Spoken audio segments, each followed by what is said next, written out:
Alright, I'm starting this thing up. Get your Let's iPad 2 out. do That's it. right. Yeah, only do it on iPads. Alright, so you're gonna be about 10 seconds behind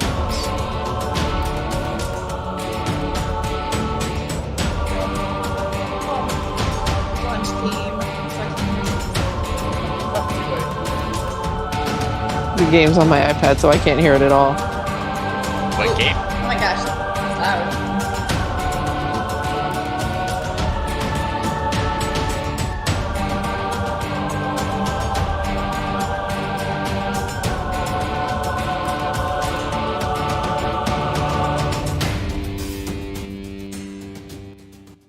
Hello everyone, Eric Watson here, freelance writer, player of games, writer of words, recorder of videos, and tabletop role-playing aficionado. Welcome to our weekly live-streamed Dungeons & Dragons 5th edition online role-playing adventures. I am joined as always by my wonderful friends. Chris, playing Valravn, the Eladrin Bard of Eloquence. Hello. Heather, playing Frey, the Halfling Barbarian of the Beast. I'm the voice that haunts your Oh dreams. no. Good God. You're getting ASMR Heather tonight. Rochelle, playing Celeste, the Half-Orc Sun Soul Monk. Hello. Raymond, playing Edmund, the Human Alchemist Artificer. Hello. Reese, playing Thimbleweed, the Gnome Swarmkeeper Ranger. Hello. We stream our sessions live on YouTube every Friday evening. Watch all of our D&D live series, as well as reviews and Let's Plays on my YouTube channel. Read weekly session recaps at rogue1.com. Watch my behind-the-scenes, no players allowed live series, Rafting Icewind every Thursday. Also, special guest, my oldest daughter, Kelly. Head on over to our live post-session discussion, Frostside Chat, after our show tonight. You can also listen to all of these live D&D shows with the Rogue Watson podcast, available wherever you get your podcasts. You can follow me on Twitter at Rogue Watson and join our official Discord server. Invite link into the description below. If you'd like to support the channel, please check out patreon.com/Rogue Watson. For our campaign, we use Roll20.net. For video chat, we use Discord, and for streaming, I use Open Broadcaster software with Streamlabs. Our music is by Kevin MacLeod, and our amazing original character art was done by Jimmy McClure. Previously on Icewind Rime of the Frostmaiden, giant ice toads emerged from the freezing waters beneath the frozen river. The monstrous toads' freezing skin damaged anyone nearby, draining the party's health as they fought off the sudden attack. Thimbleweed escaped a toad's stomach by using his magical swarm to swiftly travel through the toad's digestive tract, while Valravn teleported to safety back onto the wagon. Another toad gobbled Frey, and Valravn magically commanded it to spit her back out, while an engulfed Celeste used her superior strength to pry another toad's jaws open. The Marshals fought back valiantly, and the toads retreated, though thinking this wasn't an easy meal after all. After a short rest, the Marshals continued on, with the Ballista suggesting they can rest when they get to the goblin fortress of Karkolohk. The fortress was several miles up a mountain, strategically built around a cliff's edge. Ballista introduced them as the official helpers from the towns, though the big goblin at the main gate, Snubsuck, was unamused. He wanted the reindeer turned over as food, but the Marshals smoothed things over, saying they were there to help. They learned that Snubsuck and many other goblins were blaming the chief for the goblins falling on hard times with the everlasting winter. Snubsuck allowed them entrance, but only if they didn't bring any weapons. That wasn't a problem for Edmund, Valravn, or Celeste, who wielded a mop. Thimbleweed agreed to leave his sword and bow behind in the wagon, but Frey refused to part with her magic axe, preferring to stand guard over the wagon. The fortress was impressively built, though had recently fallen into disrepair, with large wooden ramparts, bridges, and ladders stretching across the peaks, conical huts serving as homes and a large keep where the chief resided. Before making their way inside the inner keep, Thimbleweed took Snubsuck aside and talked to him in Goblin, hearing of their plight and listening to his concerns. The other three went inside to the guarded dining room, where Chief Yarbnock emerged. For making sure they were indeed powerful adventurers, the chief surprisingly took off his goblin head, revealing it to be an elaborate metallic disguise. The anxious gnome underneath introduced himself as Spellix Romwad, and he wanted the Marshals to get him out of there. That is the incredible situation you all find yourselves in now. How real does the head look when it's off? Because you said it's mechanical? Yes, it appears... Yeah, it is metal. It looks like it's almost like an animatronic, creepy kind of head with a lot of patchwork imperfections. And you notice that when he removed it, there was some illusory magic he was using to kind of fill in those imperfections and make it look more realistic. Probably too late to stage a suicide hanging death. Oh, We've been in this room too long, I guess. I mean, they wouldn't believe it wasn't us if at this point. I think Yeah, we've been in here too long. this is.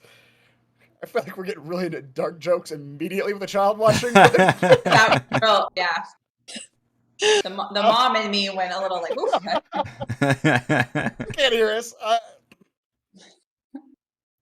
She can. I'll get She's to just those 10 seconds behind. So Okay, it's okay, literally, right. I've got like earmuff producer powers. I've got the tape delay. So you're saying if I start making Jeffrey Epstein jokes, she won't get them, and we can. Okay. Yeah, we're good there. Guys. She won't understand those. It's fine. I just heard you all say that sentence again. Okay. Let's move on. What's the Ignore opposite? it. What's the opposite of inspiration? I can reward you. Madness table. A demerit, yeah, Right. the madness table. Yep. How did you even get here in the first place? That's a good question. That is a good question. He has a backstory.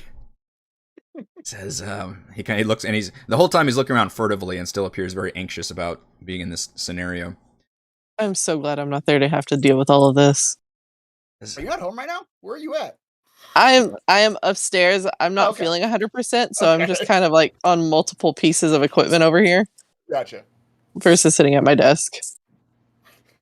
An iron More lung importantly- included. Right. About Why do you trust us to take your head off? About a year ago, I was part of an adventuring group. We were heading north to Icewind to follow up on a treasure map we had acquired. We didn't make it very far.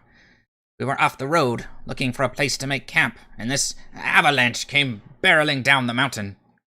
Those who survived were captured by these screaming goblins, came out of a nearby cave. I was overlooked, as always. After they left, I came up with a grand plan to rescue my companions. I scavenged some materials around the wreckage and crafted this disguise. Used my great magic powers to make it look like I was a real goblin. I infiltrated the caves and the disguise worked. They called me Yarbnock after my jaw kept grinding on a bone. I learned it later it meant ever gnawing. But my plans changed. I saw how these poor creatures lived. It was awful. They were barely surviving, living in squalor, disgusting caves. So I started designing some tools and then vehicles and homes. At first they were quite suspicious, but when they saw what I could do, they were excited for me, cheering me on, finally, recognition of my greatness. When the old chief died, they all promoted me, thanks to my grand plans for their new home, Karkolohk. It means home in Gnomish, you know. A grand fortress in the mountains. Would any of us have known that? Do any of us speak Gnomish? I don't know. It's a good question. We could point at and go, why did you know this? No. I don't know what. Yeah. Am I with you guys? You are still outside talking to Snubsuck. Right now, Spellix is talking to Valravn, Celeste, and Edmund specifically. You guys have a 3-way party split currently. Well, if you've been so helpful to them, why do you want to leave now? Well, look around. The sun has stopped coming up. Winter hasn't stopped. I am a genius inventor and architect, but I don't have answers for this. And, well, the goblins, they don't see my excuses as very valid. They hate that I can't fix this. I've noticed all the grumblings and the side eyes. I've grown to like it here, but I see what's going on. It's only a matter of time before they get rid of me. Well, the whole tribe just implodes. I need to get out of here.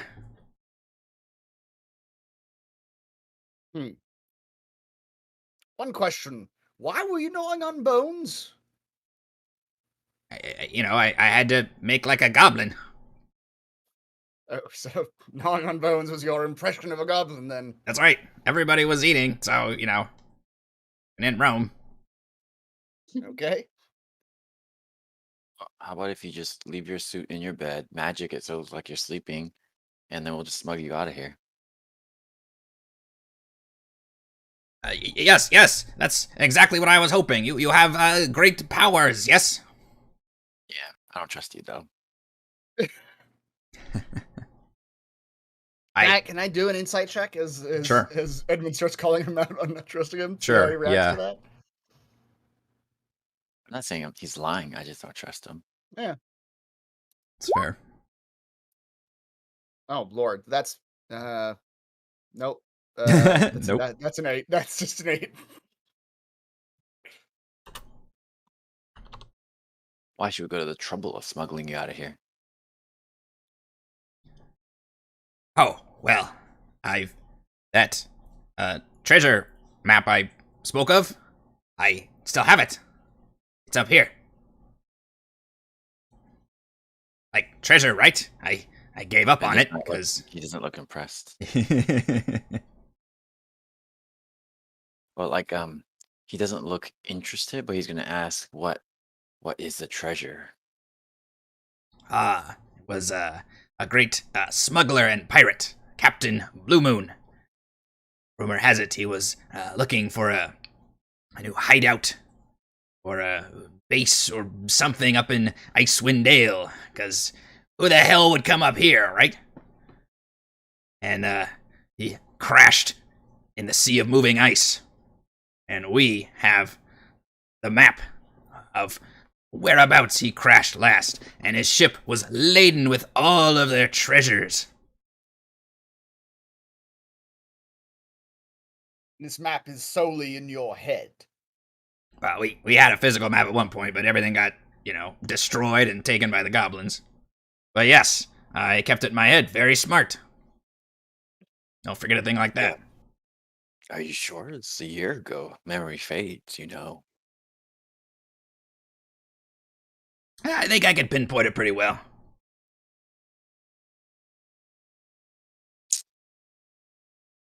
Not very. Let's test you. Let's roll out a map. See if we can. No. You get me out first, then I tell you. If you like it here so much, why not just accept some form of demotion? Let this Snubsuck character take over and you become some sort of engineer or whatever it was you were before. Oh, great. You want to introduce that concept to the goblins? Because chiefs don't get demoted. They get killed.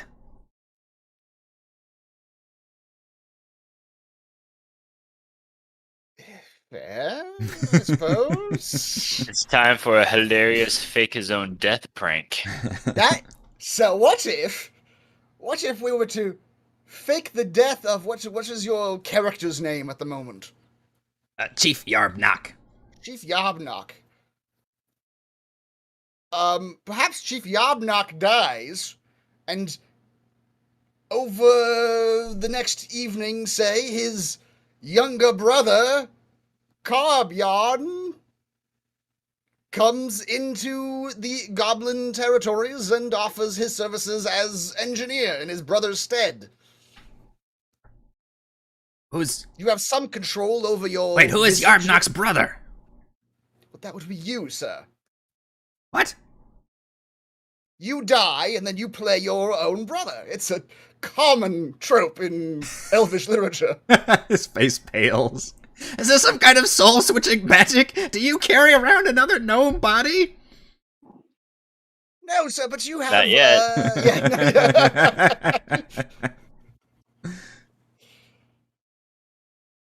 You have some control over your illusion, yes? Yes. Some. All it would require is change of eye color, a slight change of skin color, slight scarring over an eye. Trust me, in In the plays I've seen, it doesn't take much to sell yourself as the brother of someone else.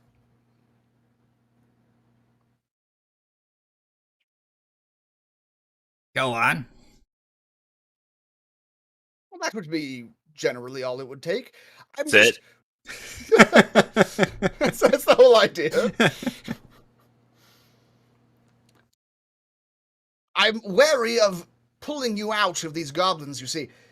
It appears as though the only thing keeping these goblins civil at the moment is your influence. He leans forward and says, I don't care. I just want to get out of here. This area is too dangerous. I've done what I can, but this is too much. We do not seek gold and treasures. So what more do you have to offer for us to get you out of here? Ah! I like much gold and many treasures. Well, there was this other thing. Maybe. I don't know. We found, something you might be interested in. It was a large object that, one of the raiding parties came back with. This big, egg thing with some blinky lights and numbers on it.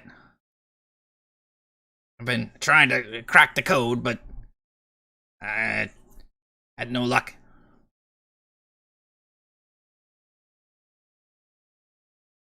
Edmund, does that sound like something you recognize or something you might be able to tinker with?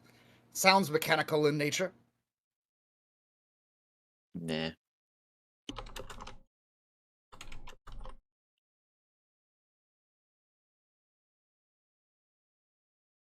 Well, if you really want to leave, I don't suppose we are in a position to force you to stay. No, I was hoping you'd be in a position to help me leave. Well, we did come here not as rescuers of some random gnome, my friend. We came here to negotiate a peace treaty between goblins and the 10 towns. All right, I understand there was a bit of misdirection on my part. But I figured I needed to protect myself and nobody was going to believe me. That's fair, but as it stands right now, the peace treaty between the goblins and 10 towns is still on the table, my friend. He said That's- he made that up. That's never going to work. Are you crazy? Now Varun's getting really disheartened. All right. How many goblins are in this establishment?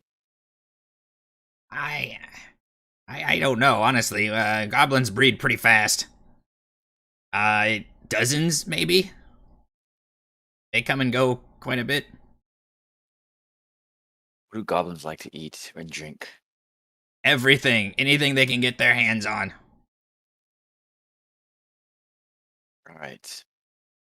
I could produce In some fact, poison. the quicker we get out of here, the less chance they have of eating you, of all of us.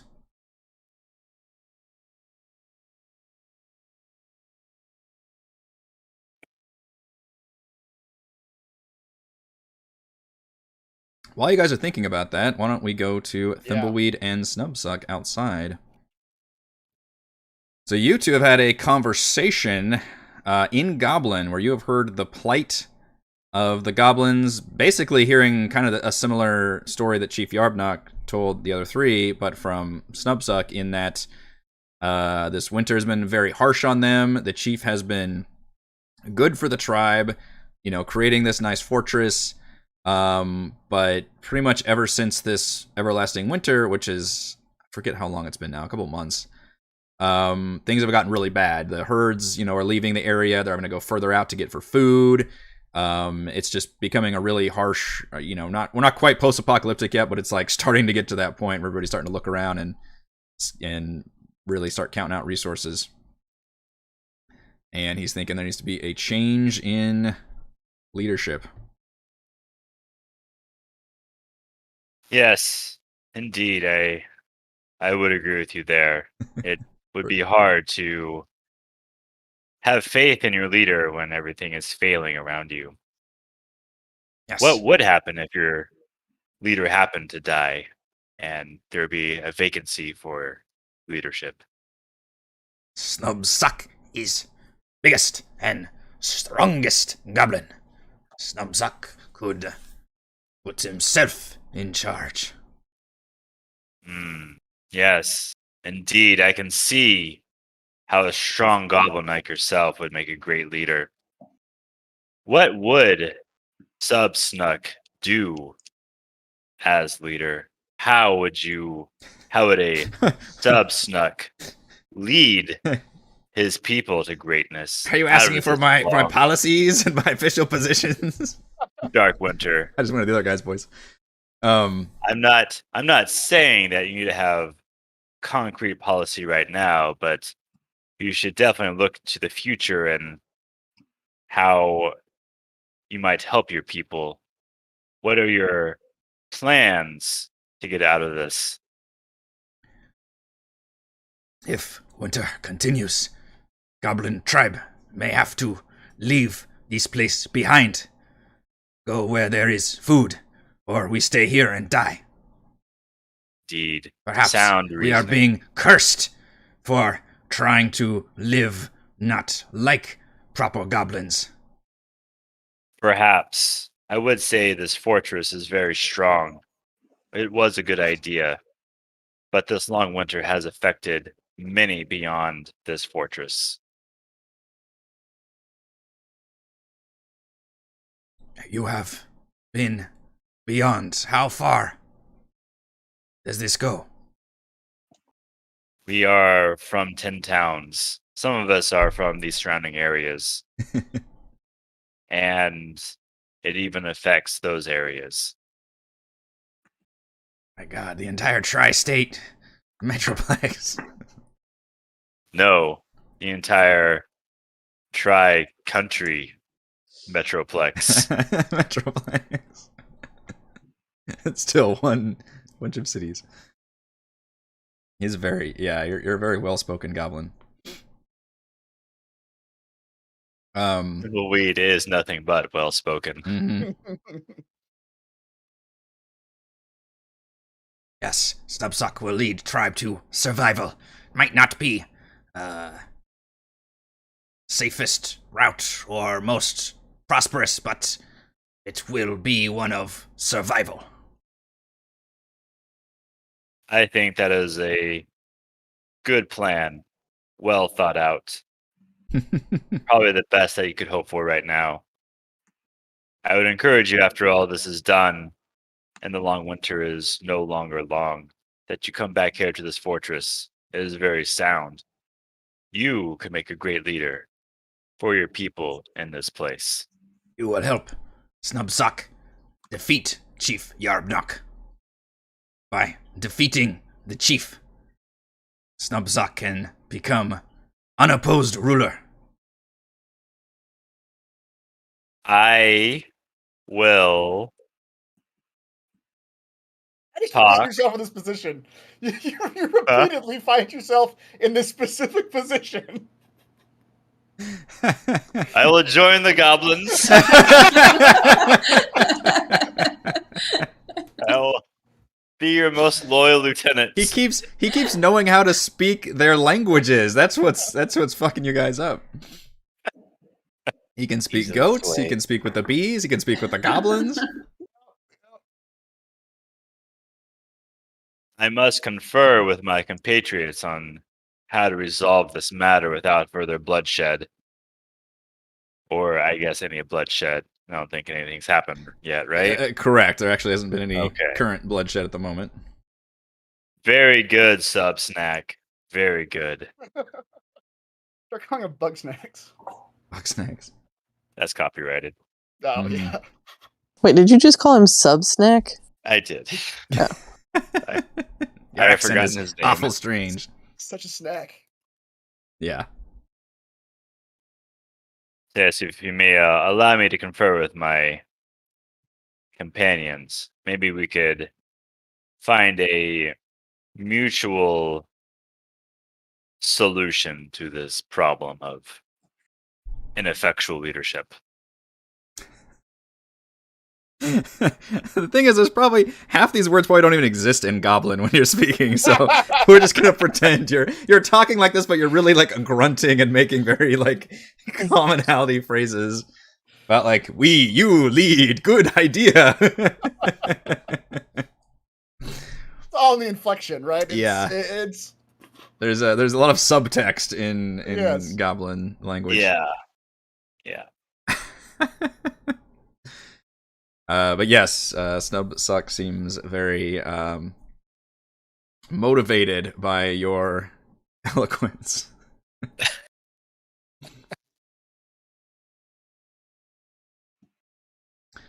If you would like, you can go back into the keep. Thimbleweed. Okay. I'll try to find everyone else and explain that there needs to be a change of leadership.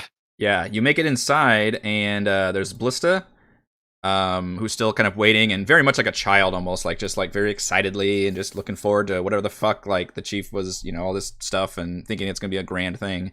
And there's like just a single goblin standing outside this eastern door, just kind of looking very like official and like he's guarding the door. And he's kind of startled when he sees you. Hey, are you supposed to be inside? Yes, indeed. I'm supposed to be finding my compatriots. Thank you. Yeah. And the goblin knocks on the door, and immediately the three of you, of course, hear this, and Spellix gets... The door opens. No. The door is bolted on your side. Oh, okay. Yeah. And you hear this, the knocking, and says, Another one of theirs still coming in, needs to come in. Perhaps you ought to step behind the door, the corner there, Mr. Gnome. He looks, Spellix. Spellix. Yeah, here's the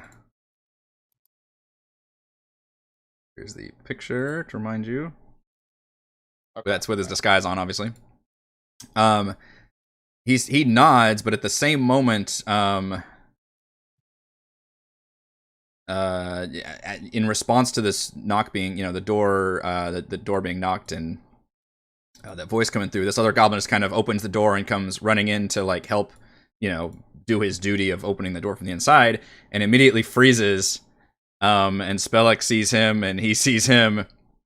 And before you all can respond, Spellix just reaches out, and a little firebolt leaves his hand and hits the goblin right in the face. And he gets off saying, "Ah!" And he just like burns, and his skin blackens and crisps up. And you can see a few, like a goblin beyond there to the east, kind of like, what was that? How do you guys respond? One weapon inside the room. Pull the body? Or what? He just murdered that goblin? Is Yes. that what just happened? Yes. Sure. Okay. The body then. Okay. Maybe he's really not a good leader. This is turning... It looked like he just absolutely panicked and just fired him out because he's like, oh shit, I can't be seen. What about the door? Valravn will step forward as that other goblin is getting pulled in. No problems here. Your chief is a harsh negotiator, making very firm points. But we will negotiate with him very well as he closes the door. Okay, roll a deception check as you do. Okay. Deception. Oh my god, what is happening? So, that's not a 10. I can't roll a 2 on this. I can't be this bad at deceiving no, I people. literally cannot. Right, where is it? What? Are people coming? What's happening? So, Let's find out. one goblin opened the door because he had just stepped outside for the privacy. He had opened the door and walked inside, seen all of this. Spellix responded by flinging a firebolt at him. The goblin has apparently died from that. But maybe 20 or 30 feet away, there was another goblin out on what looks like a rampart to the east. And kind of was like, that exclamation point, like the stealth game where it's like, kind of paying attention a little bit. And Valravn is now trying to smooth things over. That's actually a 15. That's A not 15. Okay. I tell Valravn, I've got this. I shove that body in a tight corner and using my alchemy, transform my outer appearance to look like that goblin. Hmm. To look like the one that just got killed? Yes. Okay. Is this the goblin right next to me? No. Okay. No. I was confused there for a second. You might hear something odd from the other side of your door because this happened in that room. So you hear maybe a door opening, a sound of like, a fire crackling, the sound of maybe a very slight goblin shriek, which is not uncommon. There's goblin noises, all around all the time. how they talk, right? Yeah, and then you probably hear just the faint muffled sounds of Valravn. You can't probably make it out, but you can kind of hear it, and then maybe a door closing. That's everything that happens on your end. Your door is still... Sounds like a spirited debate in there.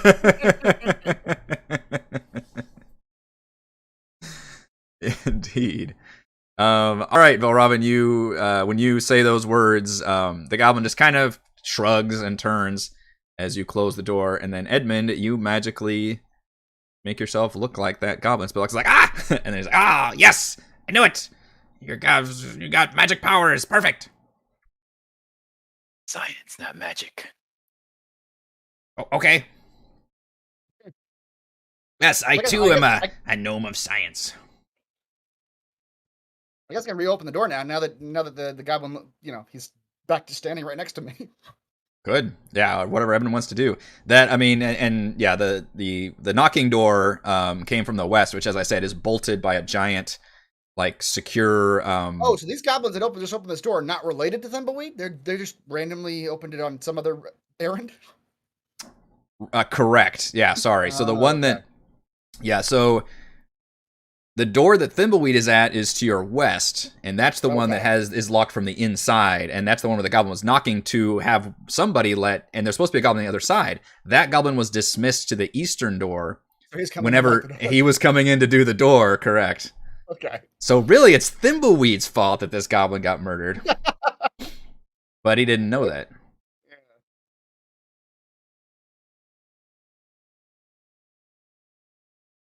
And, all right, well, Edmund, you as you're now the door goblin. Do you want to open the door? The door, yeah. So he's like, hey, hang on, let me put my face back on. Ah. He gets his stuff back on there. What are you guys doing with the body? I crammed it into a tight space. Okay. Is There's a small like closet area. It's where he says like the treasury, and it's all just empty. Yeah. And then okay, the chief's room. Yeah, you can shove a body in there. Classic. Shove it in the broom closet. There's stacks of other goblin bodies in there. that's the where we put them. Yeah. Throw it on the pile. If I know that we're supposed to open the door, sure, I'll open the door. Okay. You open the door. The goblin doesn't even look at you twice, just nods, because obviously recognizing you as that goblin. And you all see Thimbleweed. Thimbleweed, yes. Everything is completely normal in here. It's over here. We might have to have a change of leadership. Robin, a glance at Spellix. Back at Thimbleweed, like, do you know? Perhaps you should come in here. Are you Team Goblin now? Yeah. I think we should compare notes, my friend. Indeed. Everywhere you go, he's like, I'm with the Knolls now. I'm just imagining Thimbleweed comes in with just a cadre of goblins behind him. Yeah. We need to talk. Like, what the fuck? I, for one, welcome our goblin overlords. Send them to the dungeons now. I've organized them. Thimbleweed, like our version of Loki, just forming his own little army wherever he goes, convincing everyone to follow him. And very unpredictable. All right. Well, if Thimbleweed's coming in, I will at least, if we can get him, if the goblins will let him come in alone, then I will explain to him the situation on our end. I don't know the situation on his end yet, but If you don't mind, friends, if I may go in there to confer alone, would be great. Yeah, the goblins have no. Filthy language, Thimbleweed, if you don't mind me saying so. Oh, it is the worst. Wait, It was just like barking in goblin. it's the worst. So much Ah, civil. Every It's good to have you back. every syllable just cuts across my tongue. Well, yes, as we were explaining, this gnome here wants out of his leadership position, as it happens. Well, fantastic. All the other gnomes want him out of his leadership position. Great. So how do we do this without getting this gnome killed? I suppose is the question. That is a good question. And I'm kind of curious about this artifact that you mentioned. I kind of want to see that before we leave, but that's sort of an optional subquest in our current priorities. That's exactly what it is. You have it with you, or where is it? It's in my room. I told him that I could, open it. I haven't been able to do that yet. Another reason why they're all kind of pissed at me, I think. Tell me something, Show it to Thimbleweed. us.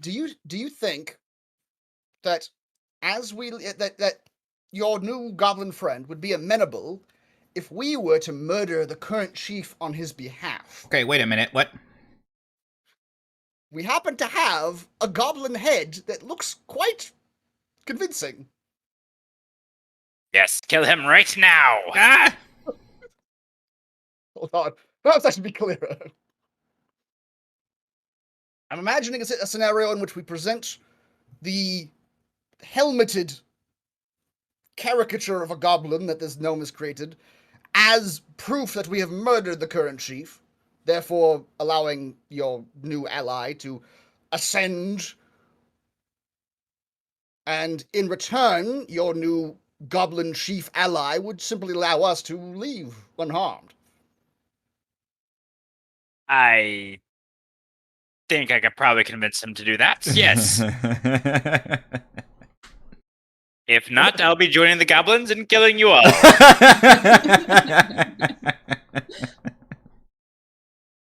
to know. That's the fallback plan, anyway.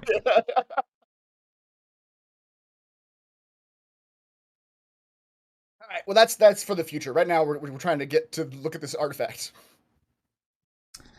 Yes, he can open the door and show you the artifact. Frey, are you there? Yeah, I'm here. Could you give me another perception check? Are you able to roll? Yes, I can, actually. Yeah. Just takes a second. As you have been guarding the wagon and the reindeer. And You said perception? yeah. Or what's your...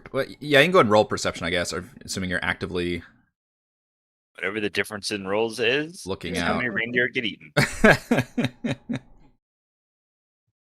That's pretty good.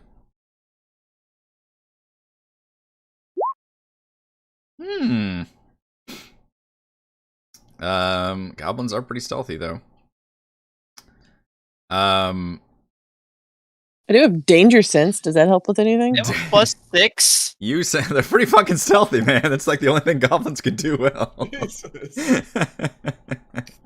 By the way, you've all been robbed several times since you've been here. I need to caveat this with I never said I was guarding the cart well. Mm-hmm. Right. You're Just with sitting your on presence. top. Yeah. Mm-hmm. Yeah, you're sitting on top like a sunroof, or like you're just The wheels have been stolen. Yeah, you're It's just kind of laying on the roof. Just, the overhead shots, just goblins going in and out, yep. dressed up in all your clothes. Yeah, you're still you know that you're next to so your wagon is about 10 feet tall, and this watchtower near you is about 20 feet tall. So you pretty much have a good eye of those goblins when they're at least on the edge, and you definitely see them poking out and whispering and pointing and kind of milling about and poking out, whispering, pointing, and that's kind of what's got your attention. So you don't necessarily see or hear anything that's else is going on. You notice the reindeer are getting more and more agitated, though, the longer that time passes here. And it hasn't been like super long because there hasn't been any short rest or anything, but it's probably been something like an hour. I feel like Frey would yell out, "You guys better hurry up or I'm going to leave you here." Mm-hmm.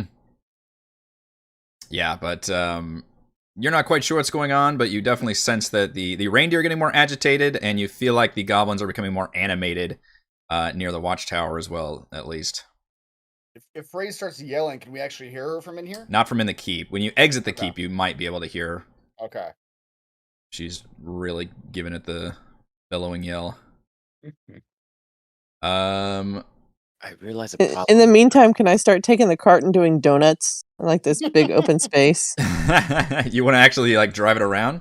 Keep the reindeer exercising? Yeah. Mm-hmm. I mean, Frey has very little, if any, animal handling, so she figures like do some practice, you know, just Give me an animal handling check. Just like donuts, like right in this general area.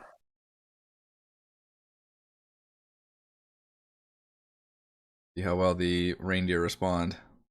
It's not going to go well, I can tell you that much right now. Just for an RPG, you'd be leveling up your animal handling skill by doing this. That's right. All right, it's mostly a driver's crash course when you're going around. The reindeer are pretty well trained. They're not used to going in tight circles on a mountain peak, so you can tell there. But they're also pretty nervous about being near. You think maybe it's the smell of like just all these goblins around them. Mm-hmm. To where they're acting more agitated than usual. And you think you see a few goblins maybe even like looking at you sideways and looking at their bows and making some decisions. But nothing overtly hostile as of yet. All right. Yeah, I'm still just attempting to do donuts. Okay.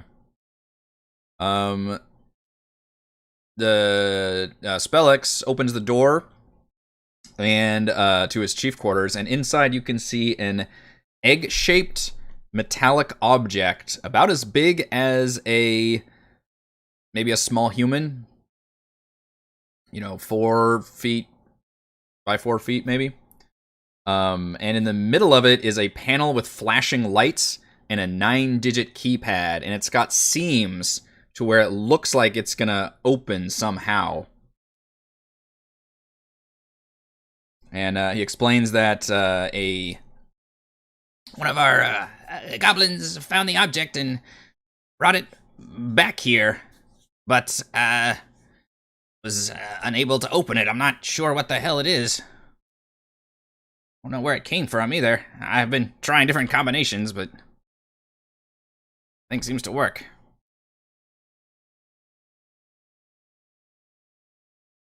All right, 9-digit keypad. Are these like numbers? Like yes. 0 through 9? Yep. Okay. It's like a phone. Yeah. Does anyone have a black light? Yes. Can we, what's the thing you do to like detect which buttons have been pressed? Like the dust thing or the... It's all tape. 6s. Get some tape on there. Yeah. Yeah. The fingerprints off. I would like to investigate it. Give me an investigation roll. Or a clue of some sort.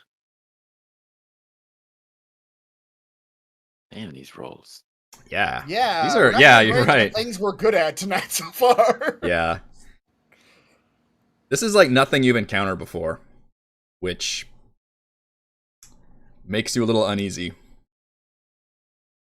It looks smooth when you put your hand on it. It feels kind of textured.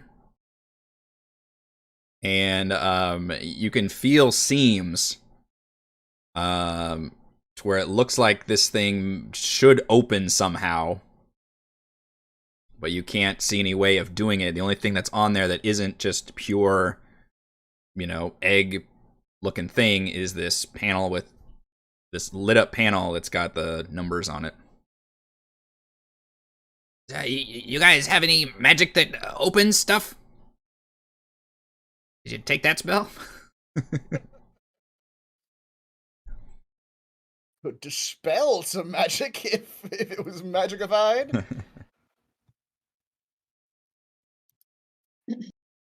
I could Misty Step someone inside the egg. Oh God. Probably, I don't think I could actually do that. I would like to investigate it. Okay. Oh boy. Yeah, Celeste, you are you come up and the rest of you see her eyes kind of glaze over. It's just purposely she walks up like to the panel as if she knows what she's doing. And just kind of like rests her hand on it. And Celeste, this whole experience feels very familiar to you. And you feel like this is a container with something inside.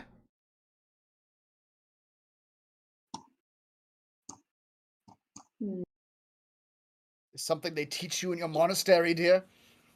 I don't think so. I don't know why I know about this, but this feels very familiar. Do I have any sense of if what's inside is good or bad? It's drugs, isn't it? It's all drugs. It's drugs. It's full of drugs.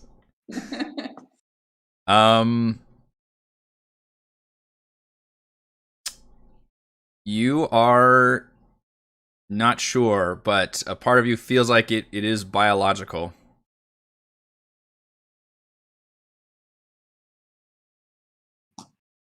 Giant ostrich egg can make omelets.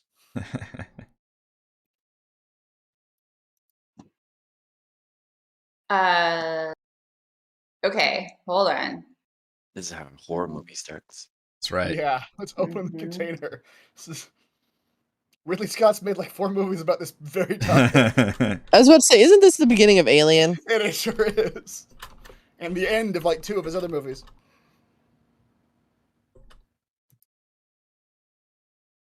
I think there's like a Chucky film like this too. Hold on, I'm trying to remember how telepathy works.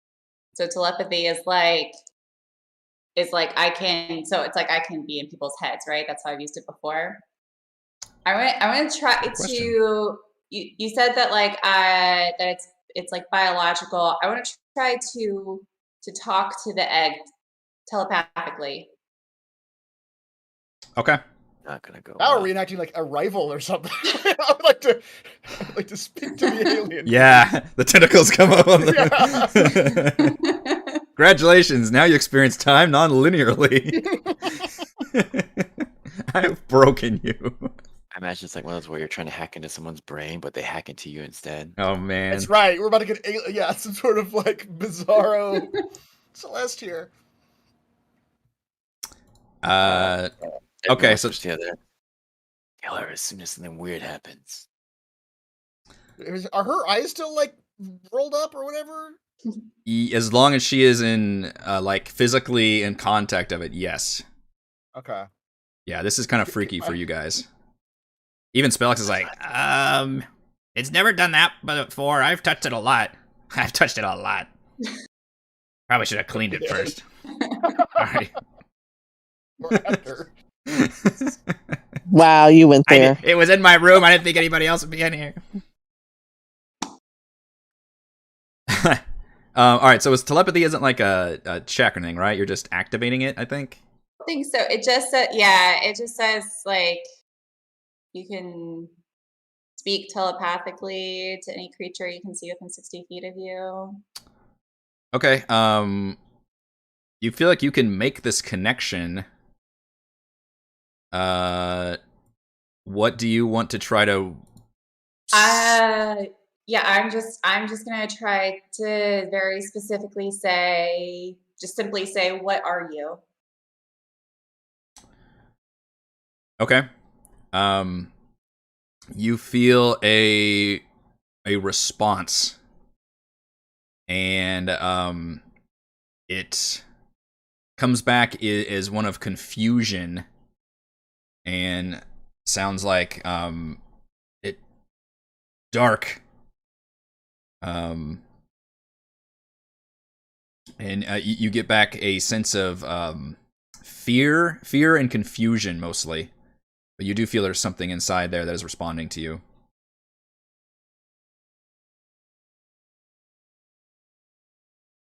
So instead of Okay.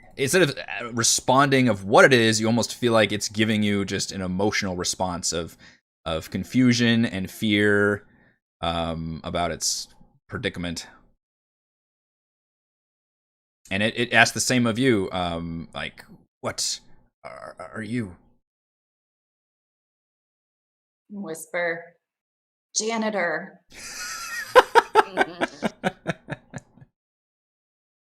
I am the one who cleans. We've been on the road as marshals for how long now, and how many adventures, and she's still self-identifying as a janitor. That's a good point.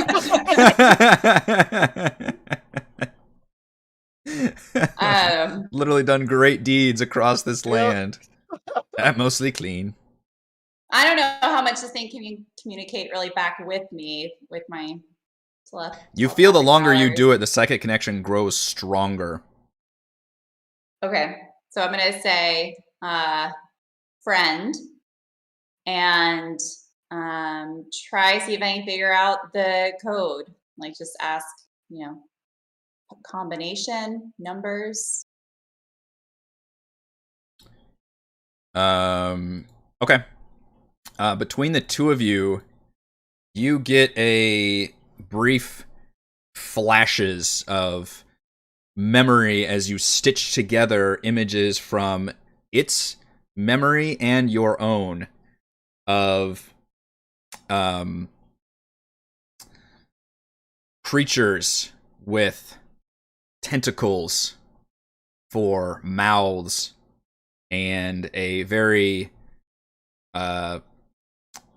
white room with these egg-shaped containers all around, and blinking lights and tubes and a bunch of stuff that is utterly confusing and mysterious to you. And you definitely feel that fear and confusion of its memories and your own. And you see, you're not even sure if it's you or it that you're really experiencing this, but you look and you see that you are in this container, and you can see that one of those tentacled creatures is operating something, some device, and you can see the container around you begins to close and becomes dark, and then all of a sudden, like, just lights up with, like, just purple lights inside, and you can see just this blinding light come at you, and your head just feels like it's splitting open as this force is inserted in, and it causes immense pain and just horrible migraine. And then the next thing you know, this is where the two memories get disentangled, and you're almost seeing them like they're like it's that visual where the two images are like overlapping a little bit, and it's causing you to feel like mentally ill just from experiencing this. But one of them is still trapped and has been trapped in darkness for a while, and you feel like days are going by, and yet you don't feel fatigued or hungry or anything like that. It just feels like you're almost frozen in time. And the other one, you see a little bit of, not light because it was dark out at the time, but still more than your innate darkness, and like a split crack open, and as the other one manages to crawl outside. And that is when the memories disentangle. I don't think I handle this well. I'm gonna back away and go, no. As you back away, you see the egg crack and split and just open like a flower from the top. Just very weird, because it looked like it was metal, and it just really unfolds. And kind of like the alien egg, really. Like, who's about to get face hugged? It's happening. And inside you see it looks humanoid, but bestial. It almost has like elvish features, like the elven ears, but it's got sharp teeth and very long limbs and like wolf-like back legs. And you can see the kind of lights flickering inside and you can see its eyes were like kind of rolled back to its head, and then its eyes suddenly like snap forward, and it sees all of you. And as it crawls itself out of this egg, you will feel a psychic blast just emanate from this thing. Isn't Turn your off. friend then, dear? I don't know. No. And you can see it trying. It speaks, but well, do any of you speak undercommon? I do. Okay. Hmm. You hear it say in a very guttural, underdark, creepy way, make it stop. Make it stop. And it blasts everybody around you. I need everybody to make an intelligence saving throw. Oh, Lord. Okay.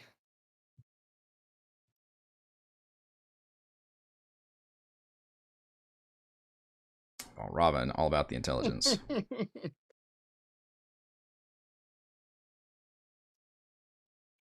Man. Edmund's save is a 6. That's... And I'm going to have you guys roll initiative as well. Don't forget boy. Spellix. All right. Is Yep. he getting hit by this too? He is getting hit by this too, yeah.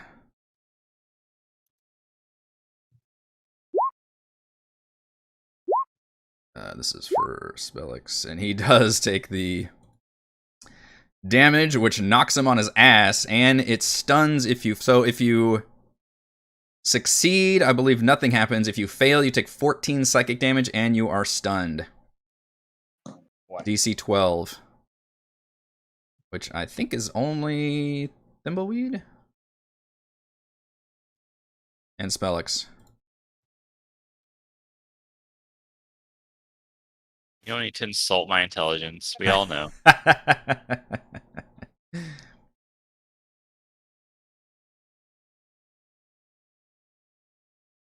Been speaking goblin too long, man. It's messed with your head. No, I mean, my head's already pretty messed up, so Goblin's the best I can do. Boy.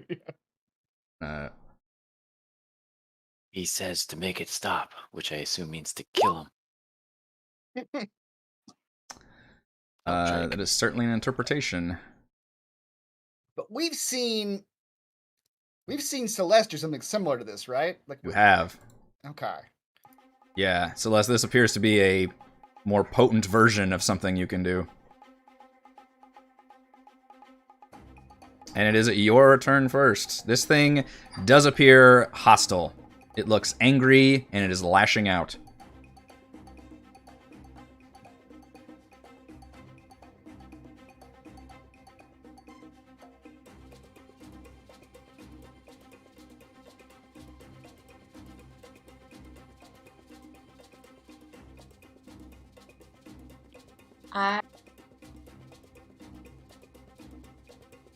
I will try to talk to it one more time. Okay. And say and ask how we can help. Like, and just say friend and ask and try to ask what's wrong. Okay. Telepathically? Mm-hmm. Okay. You hear it. It looks at you, and before it didn't even know who, but it seems to recognize as soon as you do that. It locks eyes with you, and you see it. Very monstrous visage, but it does have some anguish in its eyes, and it just says, "Stop, pain, head, hurt." Yeah, it says that telepathically. Mm-hmm.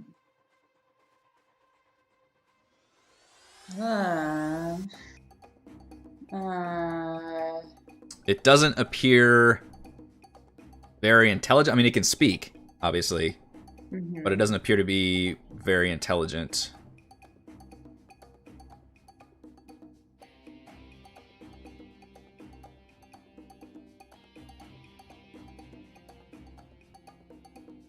Man, I don't know. I feel bad just attacking it. I don't know. Yes, the crisis of conscience. All DMs want to do I don't to the know. players.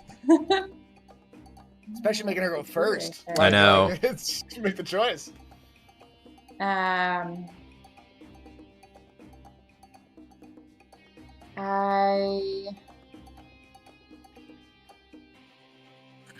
gonna hold up my psi crystal and see if that does anything, or see if he has any reaction to that. Okay.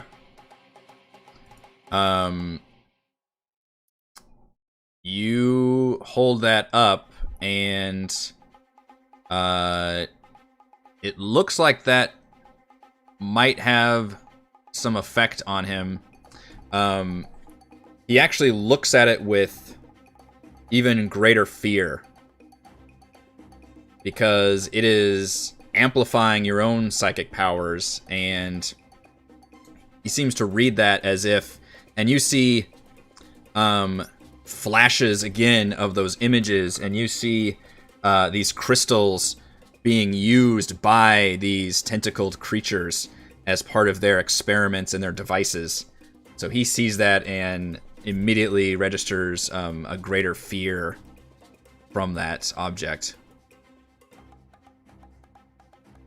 Okay.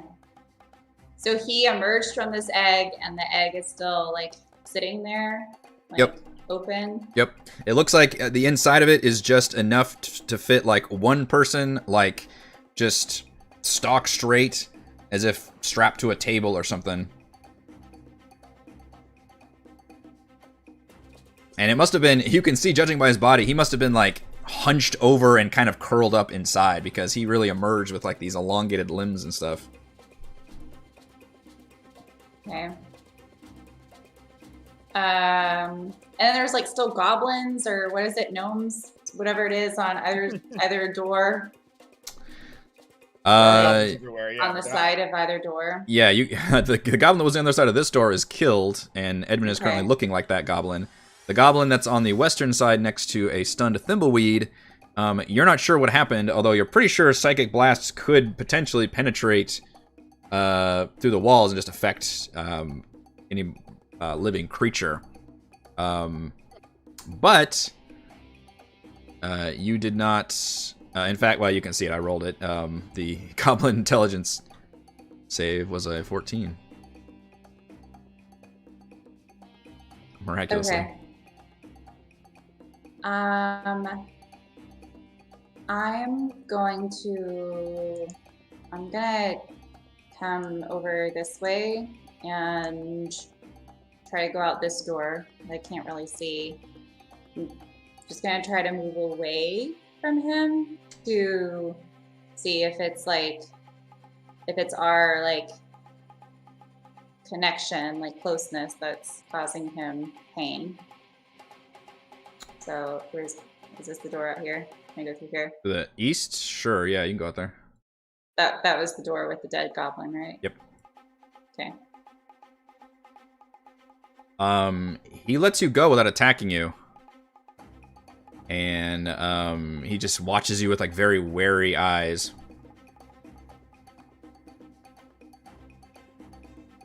And as you step outside, you see a ramparts overlooking kind of the entrance to this place, and there are several goblins and wolves who kind of look over all of a sudden very curiously now. Are you slamming that door shut, or are you keeping it open?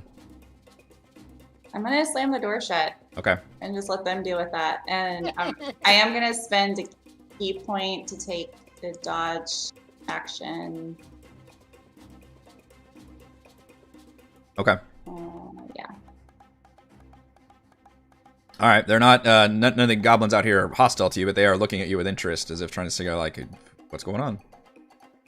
I smile like everything's okay. Like, and I just take my mop and just do my like. There you go. Edmund, you are currently disguised as a goblin. Who can speak Undercommon? Yeah, apparently He so. attempts to communicate to that thing and says, "Make what stop?" It swivels its head to you. It says, "Head, brain, heart,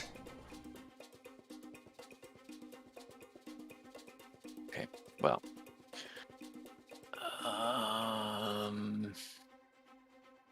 Well, Robin, what do you think we should do?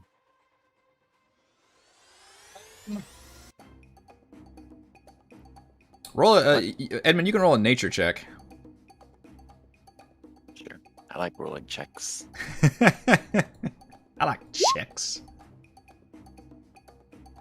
That's a good check. You recognize a Quaggoth, which is a creature that normally resides in the Underdark, which is why it speaks Undercommon.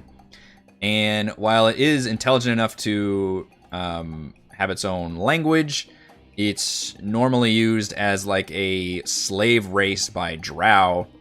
And in fact, they even breed them to be more obedient and bestial. And you don't know what the fuck it's doing here. You seem like a very odd place to find one of these things. You're also pretty sure that they're not supposed to have whatever it just did. They can have some powers, because Underdark's kind of weird like that. Some different creatures can be exposed to different aberrations and mystical energies and things. But this felt very strange when you just got hit by this. But you're pretty sure this creature, if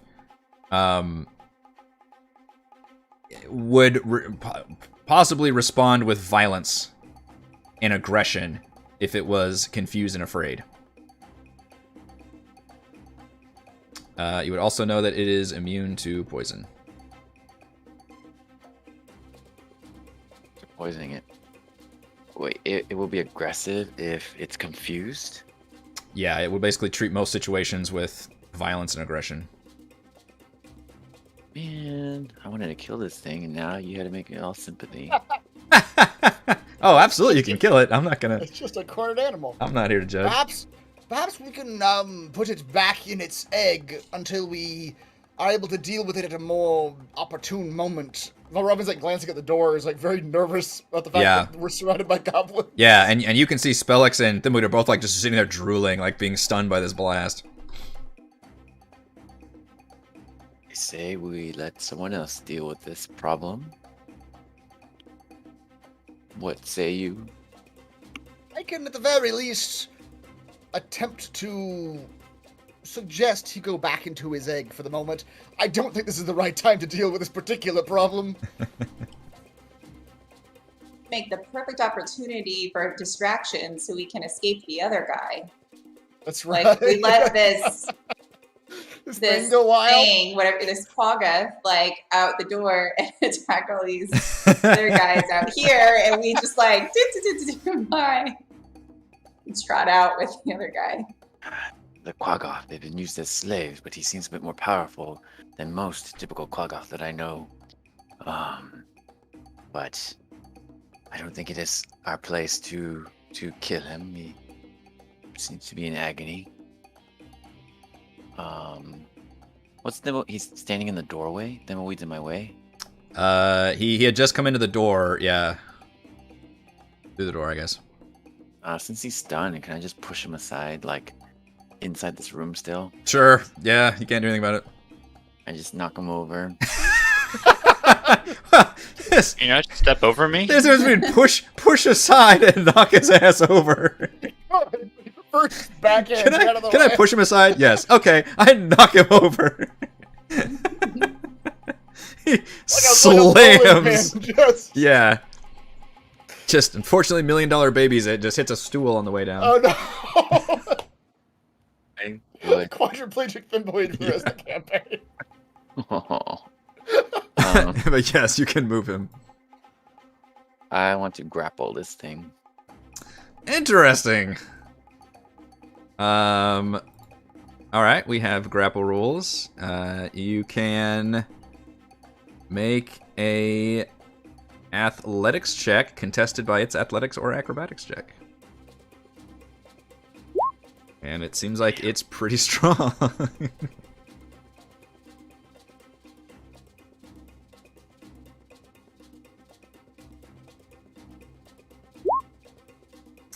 It's quite strong, in fact. Jeez, You wrap your arms, it just goes, "Roar!" and just like shakes you off. My action, right? Yeah, that counts as your attack. If you have an extra attack, you could do it twice, but I don't think you do. Elusive. It's funny as you still look like a goblin, I assume. So you're like this goblin just trying to grab this thing. My mind tricked myself that I look like this goblin. Now it's definitely pissed off. I was trying to give you a hug. To make you feel better. Make it stop! And it claws at you, Edmund. I was trying to hug you. I don't like to be touched. Gives you the 1-2 punch on the 14. I hit. 14 does not hit. All right, you only take 4 slashing damage from the first attack then. And that's all it does the moment of all Robin. Armin's trying to piece this together from what little he gathered from Celeste as she was staring at the egg and this creature going nuts here. I mean, he just wants to diffuse the situation as quietly as possible at the moment. Yeah, you guys are making some noise. You can hear the other goblin is like outside the room, starts like knocking on the door frantically and says, Hey, Chief! Hey, Chief, what's going on? and you can assume from that he did not get killed by the psychic blast. Have I heard the chief talk in his goblin voice? Yes. Do I think I heard it well enough that I could attempt to replicate it? I mean, it would be a deception check, I think. I don't remember what it sounds like. Like most goblin voices, really. I mean, the chief was also faking a goblin voice, so... That's true. It probably wasn't a great goblin voice. Everything's fine! We're all fine, how are you? Yeah, that's right! No problems here! No problems here. You're breaking up! He will begin... give me a deception check with that. Oh, okay. Deception check. Oh my goodness. Well, Robin, one of these days you gotta roll higher than a... No, that's an 18. That I cannot roll a 5 for a deception check. I refuse to accept the results of this. I am not doing my job tonight, folks. Yeah. My face powers are failing me. That's an 18, yeah. Alright. Wow, okay. Yeah, goblins can't parse that out pretty well. Actually, I guess it should have been wisdom, but either way. Balravin will pull out his book and begin writing about the pain this poor creature is experiencing. I should put these in a better order because I can never find this one. Okay.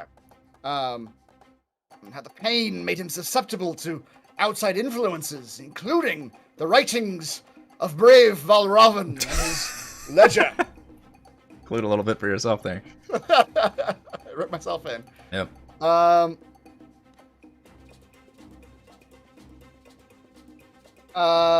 And he will continue writing, and he will say, and the creature knew that the only way to appease and waylay his pain was to return to the egg.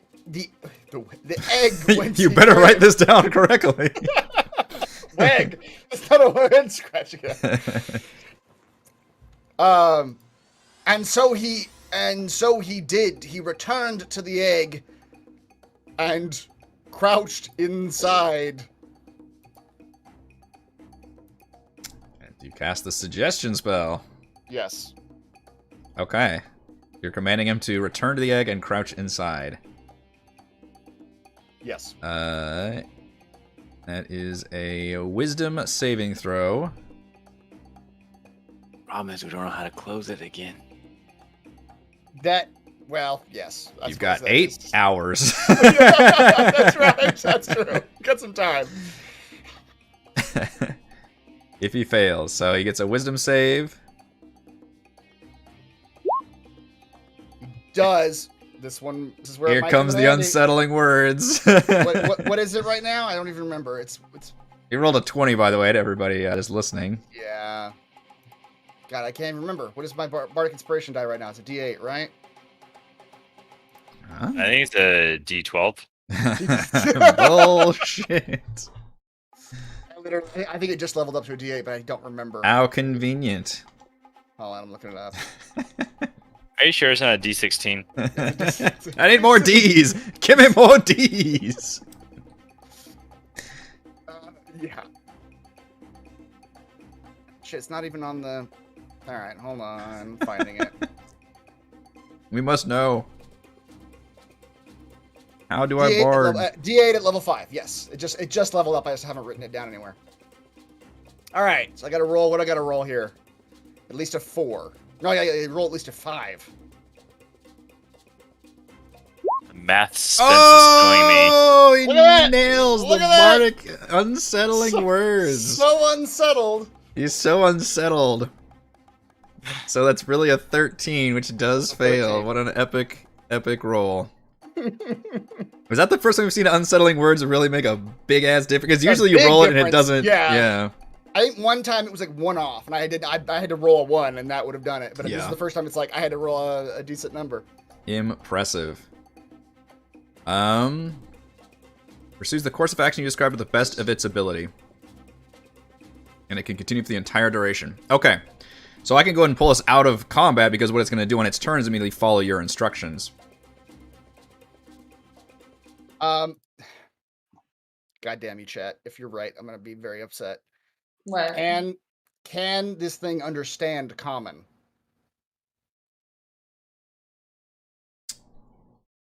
I'm going to allow it. Okay. It's close enough to undercommon. Can hear and understand you. I'm gonna allow it. Yeah. It seems to be a simple enough instruction too. It's not a big complicated thing. I think.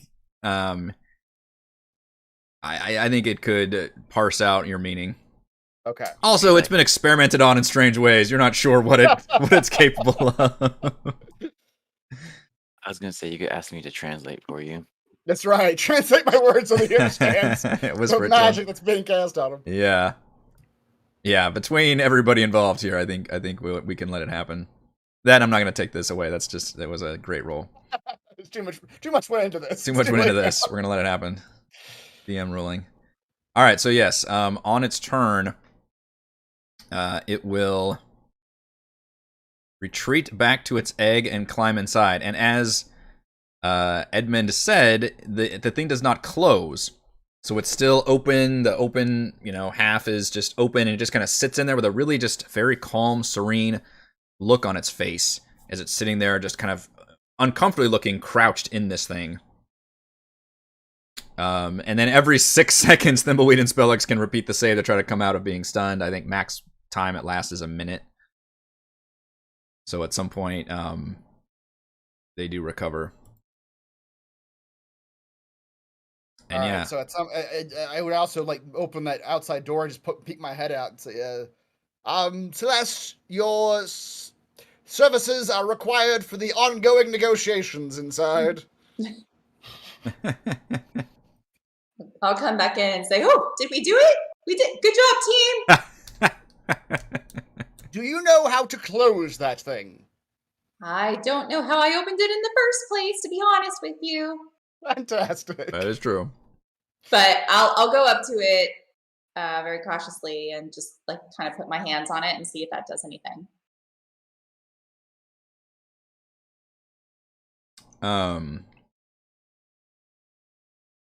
Roll an intelligence check.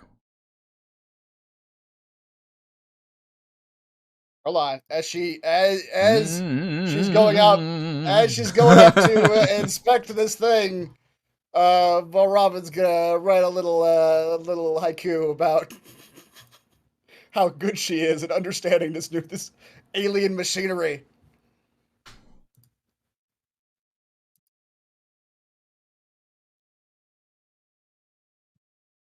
Use my 20 for bardic you. inspiration on that. Oh, I guess it's you. You should use it. Yeah, not me. I did it. So I just did it. He's so excited. He's like, I was so excited. I was like, that was less good. we can take the 20. That's okay. Oh, wait, hold on. You 17's said it was good. a D8. I rolled a D6. Oh, you did roll D6. Yes. All right. There you go. Same roll. there you go. All right. With a 20 intelligence, you see, you probe deeper into the memories to where it's almost painful for you, Celeste, to recall as you get this link together with this creature. But you can do it because now it's not fearful or anxious. It's just kind of magically dazed at the moment. It's concentrating so hard on just following the directions it was given, which is just to chill in here for a time. And you do feel flashes of the keypad being pressed in a certain way, and your hands just kind of automatically, without even you realizing it consciously, your fingers fly over certain numbers in an order, and all of a sudden this thing makes a little bloop sound, and the whole pedals just go, and it closes. Well done.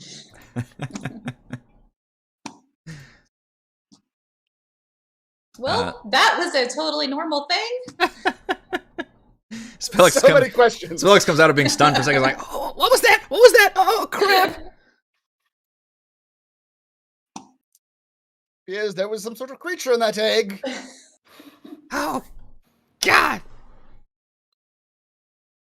Hey, you guys killed it? No, but we put it back. Ow! What do we do with this thing now? It is... Celeste, do you have any idea what this thing is doing, or what this creature is? I think that it might be some kind of holding cell or a ship, maybe. I think I feel like I was there with the creature, or in the same place that he was, and it was very scary, and there were these other things that I just it was too horrible. But I think it came from somewhere far, far away. It's around the word, using the word aliens. I'm not saying it was aliens. I'm just saying, came from the sky.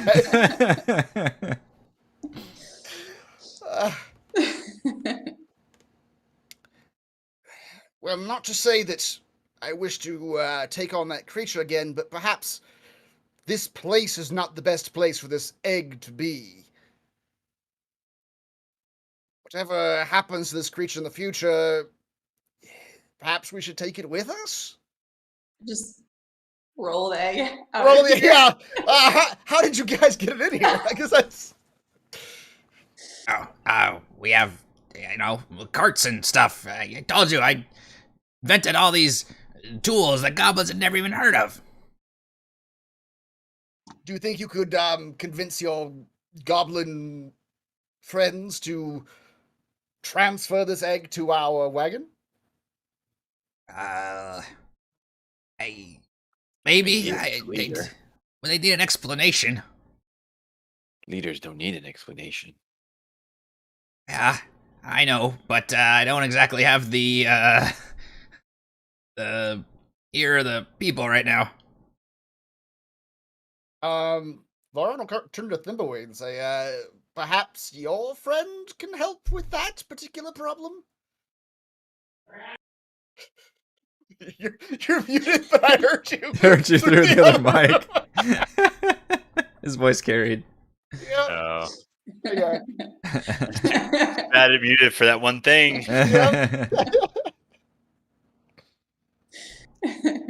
Perhaps, Thimbleweed said.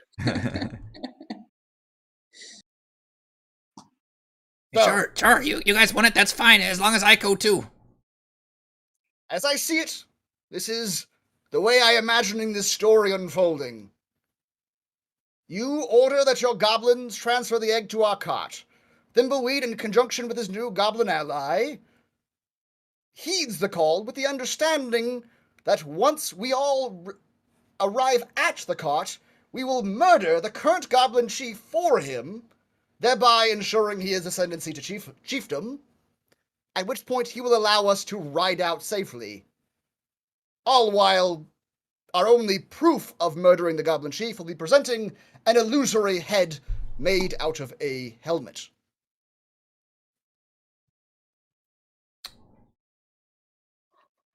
I've already written all of this down. Are you saying that to Spellix? Yeah. This is the story. This is the story.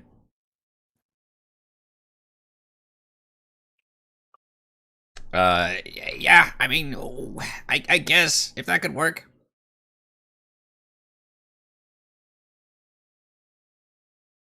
All right. Well, then, I suppose first step is you give the orders, and Thimbleweed, you convince your new friend to follow those orders.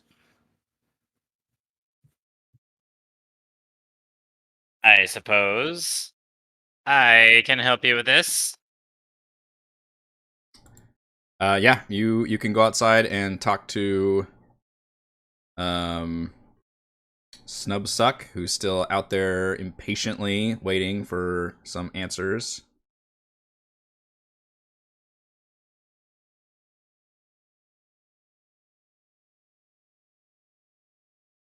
Second to fix the webcams a second. I don't have one without Heather. So real fast again, what's the plan? Yeah, this is important. You convince Snubsuck to let us take the egg and the chief down to our wagon. In exchange, we murder the chief, and he gets to be the new chief. Unbeknownst to Snubsuck, all we're going to really do is present the illusory goblin head helmet as proof that we killed him. And we're like gonna murder the chief for reals. No. The way I'm imagining it is we put the gnome in the cart with his illusory head on. Yeah. Then we come out of the cart with the illusory head in our hands, like, hey, look what we did. We murdered your chief. Snubsuck's your new chief. Later, and we ride out of there. Yeah. Like, And we say, psych, he was alive this whole time, and then stab him to death. I mean, if you want to epilogue the plan with that, I can't stop you. Epilogue. All right.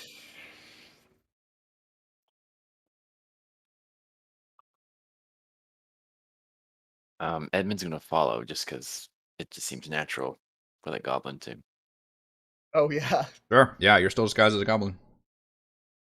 Or are you? I attacked you once. Do you need a concentration check? It's not a concentration spell. All right. I checked. I believe you.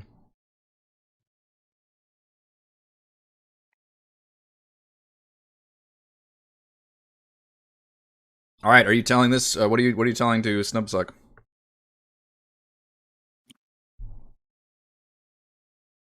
So, Your finest goblin. finest goblin sub snuck. We have agreed, my compatriots and myself, to help you ascend to the role of King Chief of the Goblin Stronghold.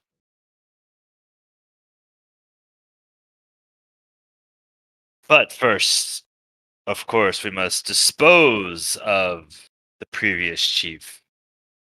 I believe we have the perfect solution for that. Right, fellas? That's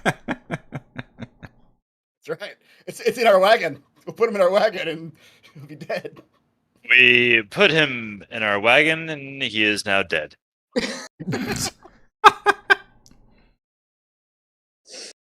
You kill chief, and I become new chief.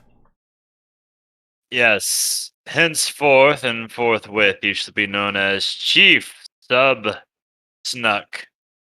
King Chief. He's gotten the name right once. You speak our tongue, but you do not know our ways. You kill the chief, the goblins will tear you apart.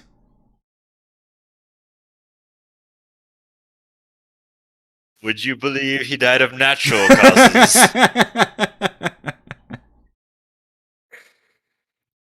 Now, Snubstuck were to become chief.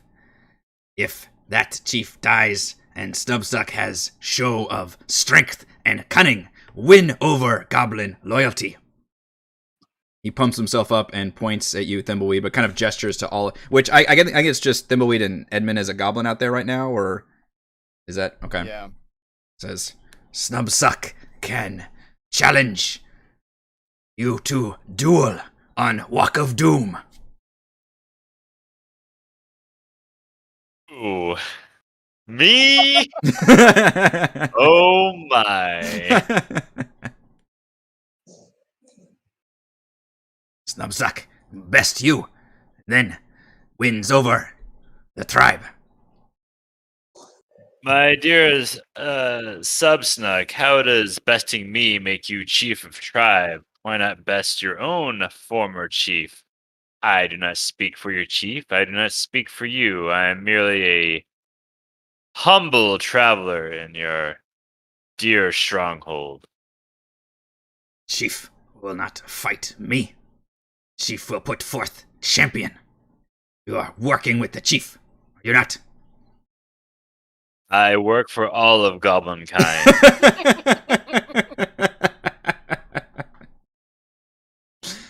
That's fair. Whatever makes you chief and leaves me alive, I am for. Excellent. We duel on Walk of Doom. My dear Subsnuck,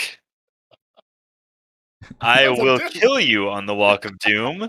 You will not be chief. Would you like to think this plan through? He holds himself up and says, "You."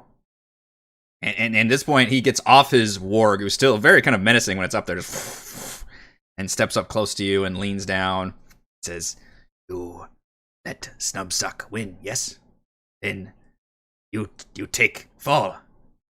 And Snubsuck wins fight. Snubsuck wins goblins. Allows you to go." This plan sounds great in theory, but the Pit of Doom leads me to believe that Walk of Doom. Walk of Doom. Branding, very important. the branding is important. The Doom part is what worries me. I myself am weak to Doom. I have vulnerability to doom. I Very specific. I would not like to partake of that part of the plan. Where is this Walk of Doom? He points to the west and to the north, kind of beyond where these tents are.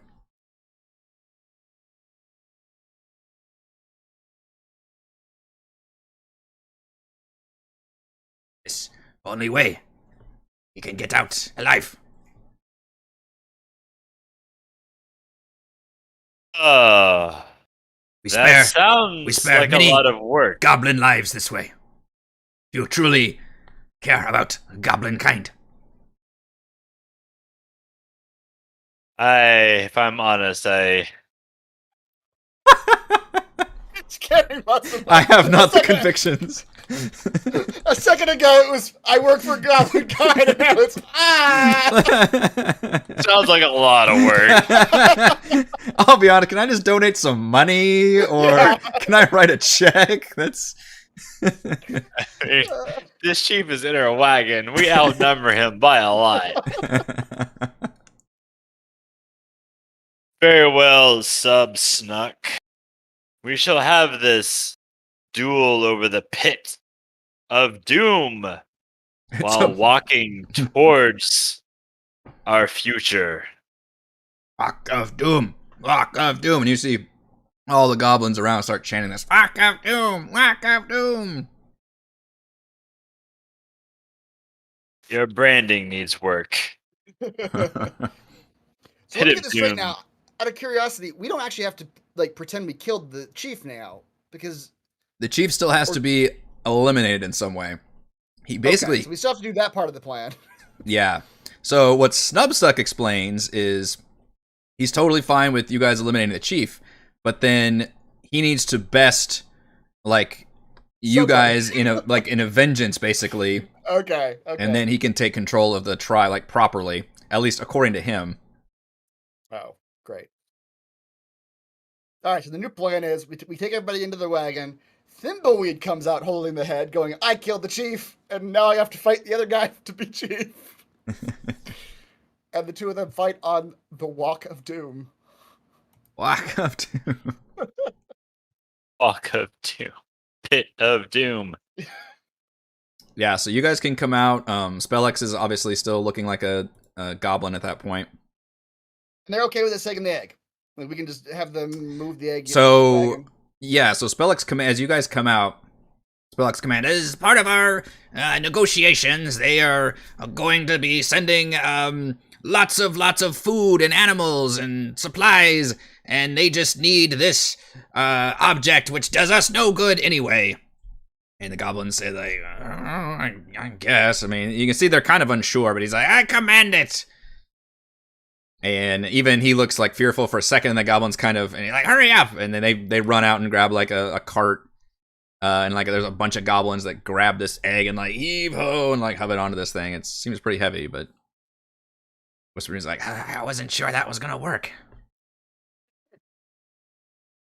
We're playing both sides, as it turns out. So yeah. I think we're all right. Yeah, and you see that cart rolling towards the main gate entrance as presumably, yeah, Thimbleweed has informed you of the altered plan. The four step attached to the end. Yeah. How do you guys want to deal with the chief at this point? Or sorry, did you want to like do the kill inside, or what were you? Yeah, I mean at this point. Okay. Since Thimbleweed, I mean Thimbleweed, you can argue against this, but since you have to fight, since you've agreed to fight him anyway, new plan would be for you to come out of the we all go in the wagon. You come out of the wagon holding the helmet as if you killed the chief. Okay. Nubsuck challenges you to the Walk of Doom. And then you die? I don't know what the next step. That's a question mark and then profit. All right. All Sounds good plans. Have a question mark in the middle. Yeah, you take a dive. I don't know what taking a dive quite equates to here. We'll play it by ear. My question is, how are you going to smuggle the chief out? I mean, Walk out. Yeah, just like he's like as if he's like bidding us adieu or something. Like we'll be like talking to the chief as we walk to the wagon and doing final negotiations if he wants, like talking about like all the food we're gonna send and blah blah blah. And then all he has to do is walk in the wagon with us when we get there. What wagon are you talking about? Your wagon outside the gate? Mm-hmm. The chief says they'll attack as soon as that happens. You gotta smuggle me out of here. What do you mean? Smuggle wagon? Where's the wagon right now? I thought it was inside. No, he was just putting it on like no. They're not bringing your big ass wagon in here. They're just putting this thing on like a cart and basically putting it the egg on the cart and then moving the cart outside. Oh. Yeah, so I was asking if because I thought is the chief not allowed to walk out to the wagon? Like what? He's saying like once he gets he says like I guess that could try and work, but he just thinks there's no reason for the chief to like leave them. Like they would be very concerned about that. Okay. And Snubsuck even if Snubsuck ever knew about that part of the plan, he would definitely want the chief to be confirmed dead.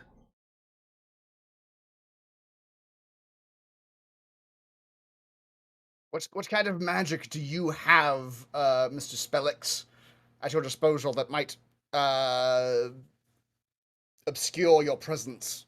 He looks a little embarrassed, but he says, I've got some minor illusion spells, but it's used in conjunction with my costume. It makes me pass as goblin, but I'm pretty recognizable. That one, he's good. He points to Edmund. That's some good magic right there.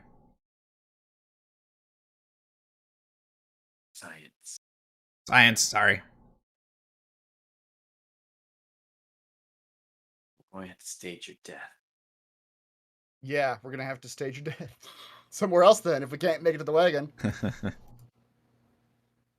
Yeah, I'm okay with that. I want my live self to be somewhere. safe? I can. Okay, let's actually do the math here. I could Misty Step him 30 feet. Can we get close enough to the wagon for me to Misty Step him? Is there a point on the ramparts where we can look down on the wagon? You'd have to be at the outer main gate unless you were able to communicate with Frey and tell her to get closer at some point. Out there doing donuts. Okay, so if as part of like the negotiations, if he was walking us along the ramparts, just a casual stroll, yeah, we could maybe get close enough to look down on the cart where I could actually message her with the message spell. Yeah, and get the cart close enough to where we could Misty Step him into the wagon. And maybe hold on to the helmet as proof of his death? That's the only part I'm not clear about now. That's the part that Spellix was saying, like, the way this all goes down, ideally, for the goblins not to come screaming down at you, is that the chief is killed, quote-unquote, he's using quotes, and Snubsuck, through Thimbleweed, has taken up this plan of, like, oh, I'll, avenge them by defeating one of them in the Walk of Doom combat.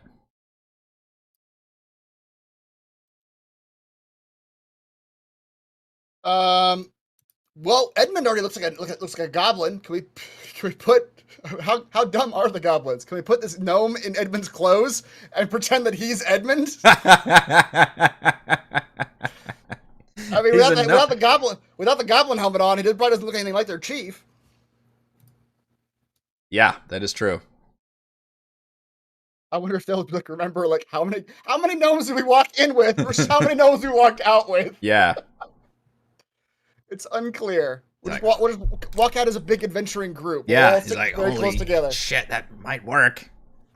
Never seen me without the goblin get up. I mean, they kill everybody who's not a goblin. We don't even need, as I think about it, we don't even need Thimbleweed to come out of the room necessarily. He can just stay here with the helmet and come out of the room with the helmet and go, I killed your chief. Time to Walk of Doom. Yeah. That's exactly what I'll say. Killed your chief, time for Walk of Doom. Who's with me? Sunday. So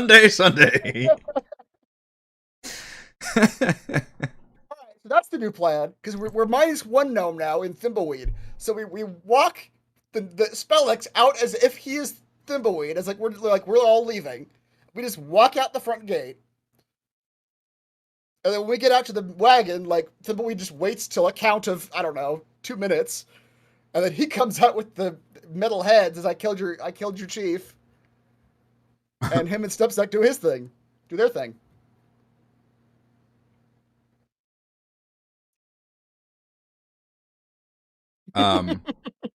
Yeah, the only problem Spellix has with that is I'm just, you might have to kill me in the keep though, or maybe somewhere dramatically instead of in the wagon. Well, that's what I mean. Thimbleweed would not leave at all. Oh, I see. Yeah, he stay back. Okay. The rest of you are leaving with the egg. Yeah. Gotcha. Okay. We're basically replacing Thimbleweed with Spellix. With Spellix, yeah. Leaving. Okay. And you're assuming the goblins are counting people or keeping track. Yeah, exactly. Yeah. Yeah. Well, it's minus one gnome plus one gnome. Hopefully goblins don't know, they're as racist as people are towards goblins in terms of one gnome looks like another. Sure. Yeah. Yeah, hopefully somebody's got maybe a spare outfit. Two gnomes in a trench coat. Somebody's got an outfit, to make Spellix look okay, because obviously he only has goblin clothing.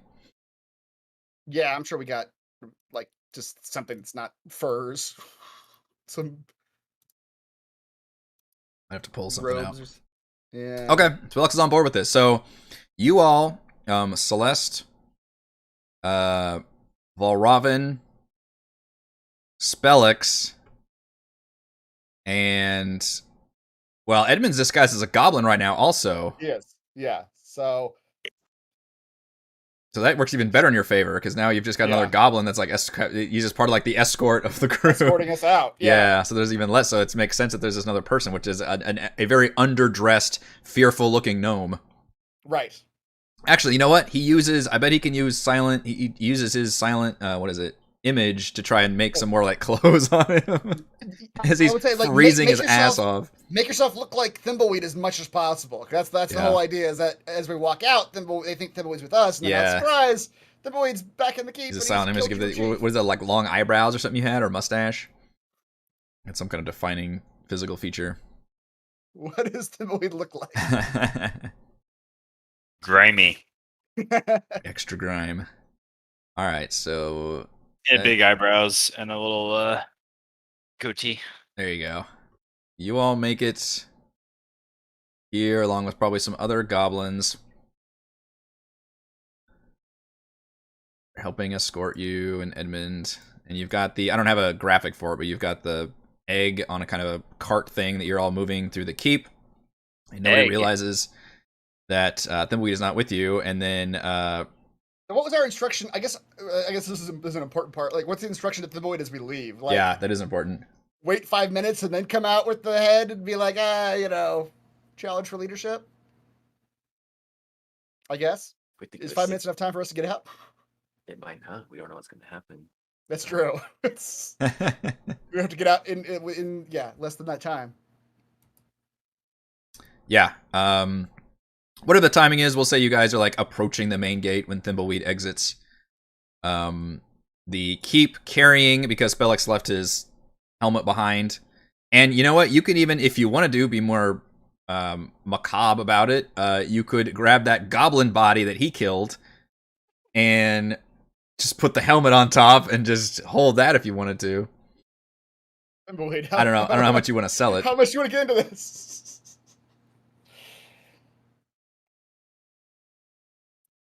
Sorry, I think someone's awake. What was that? Sorry. If you wanted to use the dead goblin body at all to accentuate the death with the goblin helmet that Spellix left behind. Sure. I'll carry that body and that helmet. Carry that body and helmet. All right, you exit. You like wrap open the door. That goblin, it's there guarding the door, like sticks back. Ballista. What was the instructions to Ballista? Because shoot, you want to leave her behind, or because she doesn't know, she was looking for the chief, and you guys are just exiting with this egg-shaped crate, and she kind of asks you guys like, "What's going on?" As we're leaving, Valravn will pull her aside a little bit, and he'll tell her like, "Listen, dear Ballista, I have quite grown to enjoy your company. I must say that there is about to be a rather keep this to yourself now. There's about to be a rather violent transition of leadership in your tribe. Now you are, of course, fully welcome to stay with your tribe and survive with them as they might. But I would like to extend an invitation to you to join us as well. We have enjoyed our time with you as steward of our wagon." I'm talking like Bane. Putting some periods in my sentences. Yeah.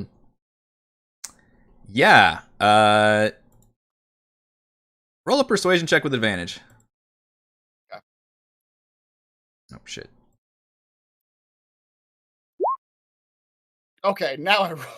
That doesn't matter. All right. With your silver tongue, she kind of looks at you with big eyes and says, "Yes, Blister's future could be with you. I promise you'll eat better than you will with your goblin tribe. That much is assured." Ooh, you have elf? We'll find you something. Blister love elf. I am an elf. I don't intend to feed myself to you, dear, but perhaps some wild game we will locate that can satiate. I love games. We'll do that too. Yes. Okay, so she is with you guys. So she does not scream in horror when Thimbleweed comes out with the head of the goblin and the body. All the goblins are just freaking out and start grabbing their weapons. And the boy, you just come charging out of the keep, and you say,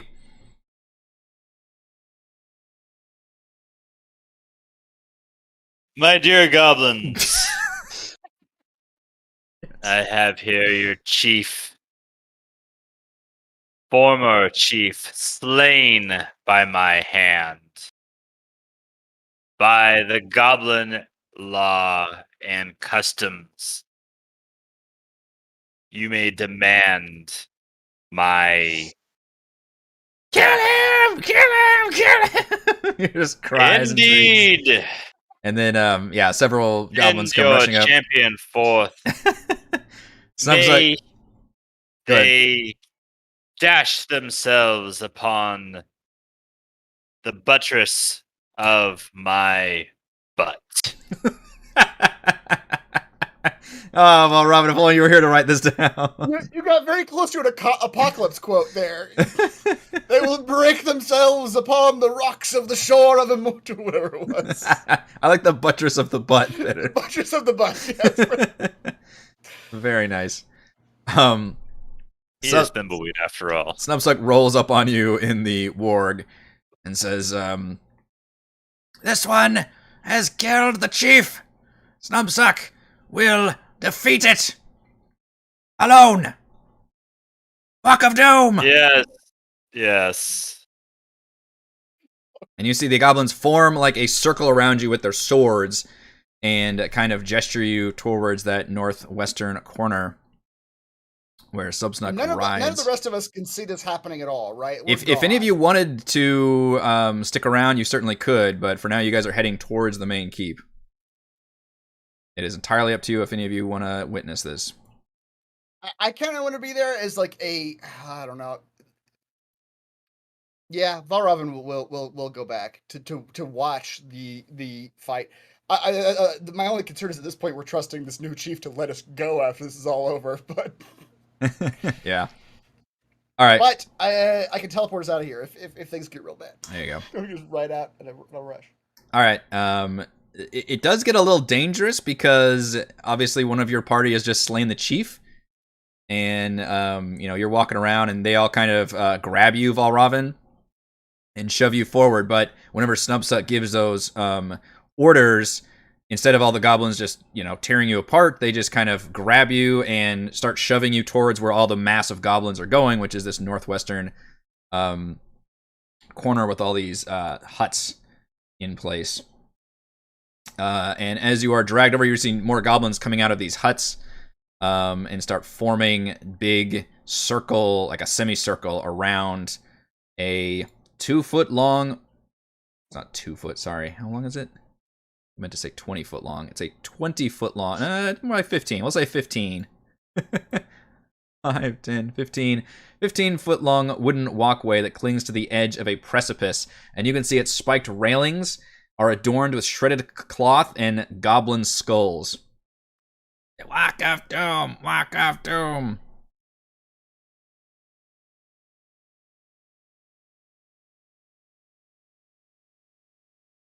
I, Thimbleweed, will venture across your walk of doom and be victorious. They all boo and hiss.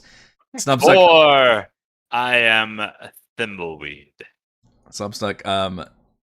very dramatically, rides up on his warg, like parts a bunch of goblins aside, and just kind of says, I will defeat these intruders.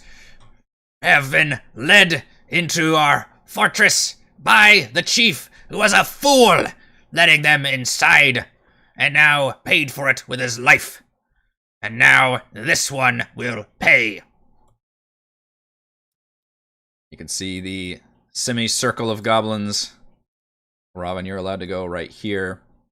And you can see a older goblin with adorned with bones and feathers comes out, and everybody kind of lowers their head in deference.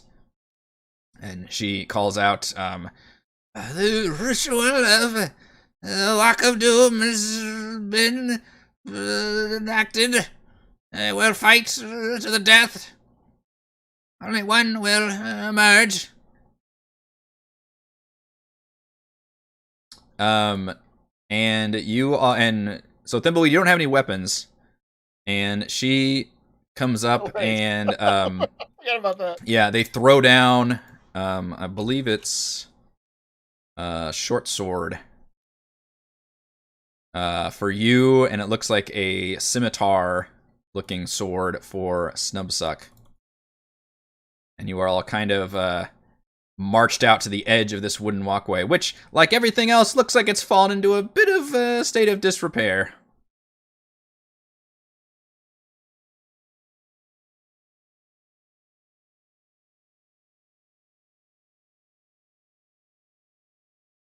Let's roll for some initiative. You all are brought out to basically the middle of it, and you can hear it creak. Just for Thimbleweed at the moment, but obviously I will give Valravn, I guess, a chance to respond if you need to. Okay. So they're over. What are they over on this walkway? You look down, and it is a plunging drop. You guys were up a mountain several miles up. And It is a pit of doom. You see the edge of just a cliff below you. I mean, it looks like it's over 100-foot drop into just jagged rocks below. It looks like he's going first. And he whispers to you, Thimbleweed, as you both have your swords and you kind of face off. He's got a shield as well. He says, "You've got to put on a good show, okay? Look, I beat you fair and square."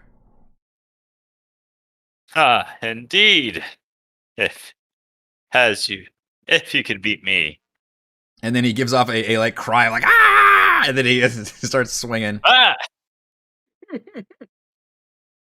15. Underestimated my foe. That does not hit. All right, he does one more. And also misses terribly. Just going around. You're able to kind of dodge and weave fairly easily, and then it is you. All right. I will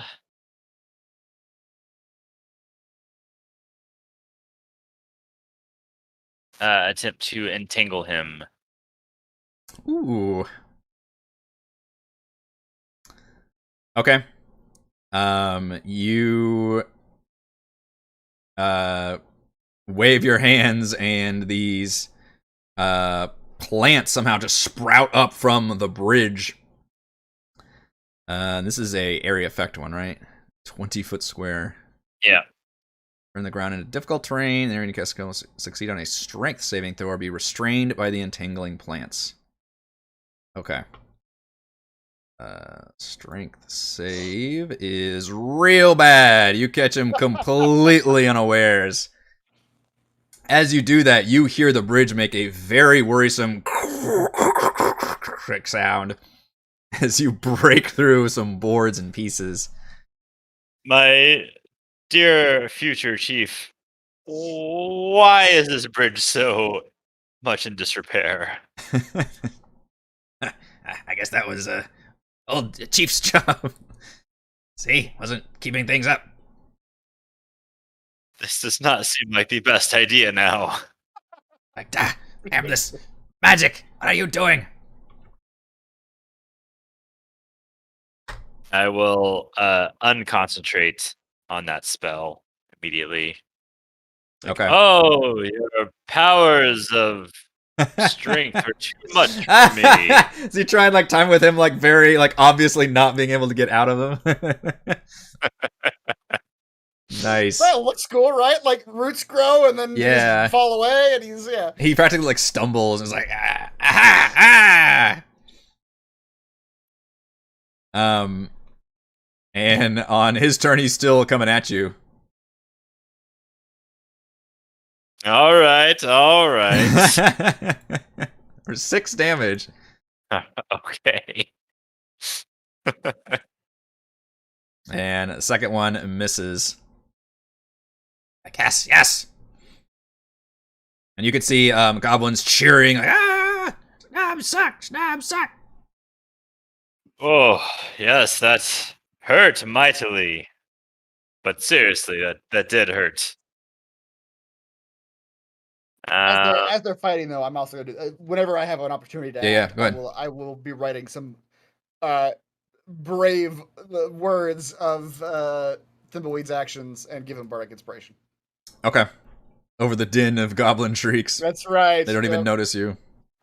All right, I'll cast Web. You have web and entangle?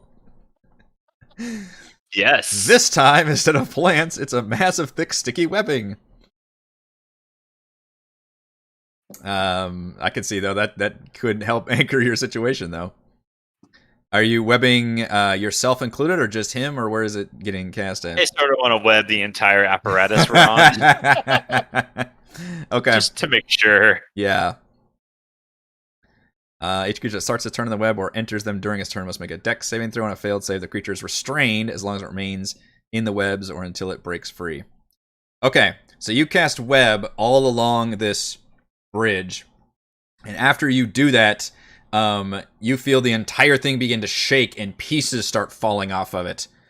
And Snubsuck makes a dex save. You think he would normally be, well, driven to the ground, but the web, he's also going to deal with that. And much better at dexterity. He manages to stay on his feet and even kind of avoid the stickiness of the web. Everybody cheers, like, ah! And he's caught up in the moment. He's like, yes, yes. And now to defeat you. And he swipes at you with the scimitar. Varobin will actually message, if he can. He'll message Thimbleweed.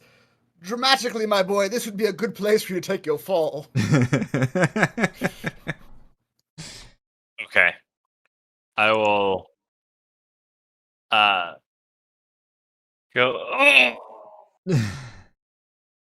The brave future and current chieftain has slain the evil and morose Thimbleweed, the greatest of all champions. Yeah, you can definitely have a point of inspiration. Thank you. I'm gonna make you roll concentration on the web, because you do that, you fall dramatically, he stands and screams and shouts, and at the same time this whole bridge starts falling apart. Okay. So let's see if you're still concentrating on web. It says Constitution save, yep. Oh boy. Oh no. Inspiration. Inspiration. It's a D8. I don't know if it's gonna. What Oh yeah, you've got bardic inspiration too. Okay. Oh yeah, do both. All right. I'll roll bardic inspiration. I can't remember what this is. Yeah. Whatever you needed, it's there. That's very good. All right, so you maintain concentration on the web, and you're pretty sure that's the only thing that saves you and Snubsuck, as this entire bridge just splinters beneath you, and you are suddenly find yourselves both just fall down into the web and are caught, like, hanging a good 10 feet off the edge. It's a structure made of webs. It's not even any wood anymore. Yeah, basically. In a very dramatic finish. Everybody's has like shocks and screams all around, and then more cheers. And you're still having to act like slain with the web still up. So you're just like caught in the web, just like bouncing around. As he like dramatically, like whenever he stabbed you last, maybe you like, well, you said your big soliloquy, and he just kind of leaves the sword like right there or something. I have an extra long death rattle. Goes on for an uncomfortably long time. Snubsuck, Snubsuck, Snubsuck.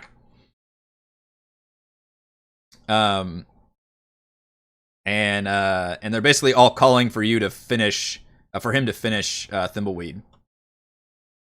So he crawls himself from the web, and you see like, hey, see these? You hear the shaman say, "They brought these magic into our fortress, and look at what it has done! Destroyed the bridge, burn these webs down." And Snubsuck doesn't seem to be intervening about this. What do you do? They're gonna burn what down? Me down? You are a dead body right now. Okay. And they're gonna burn it down? That's what, yeah, they're like calling for torches. Okay. As Snubsuck is enjoying the adulation of those like around him.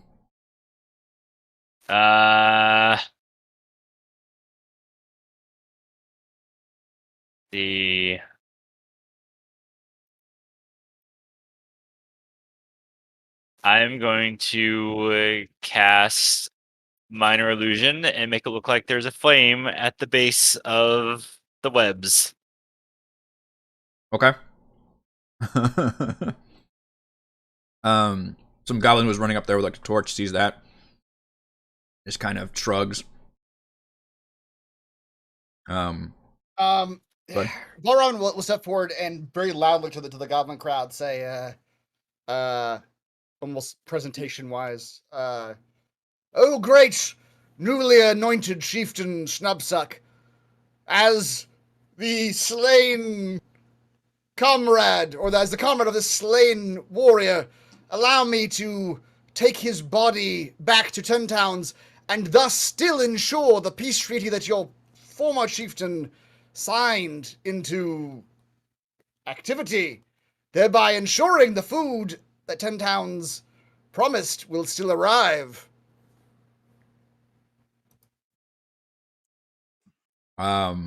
Roll a persuasion check.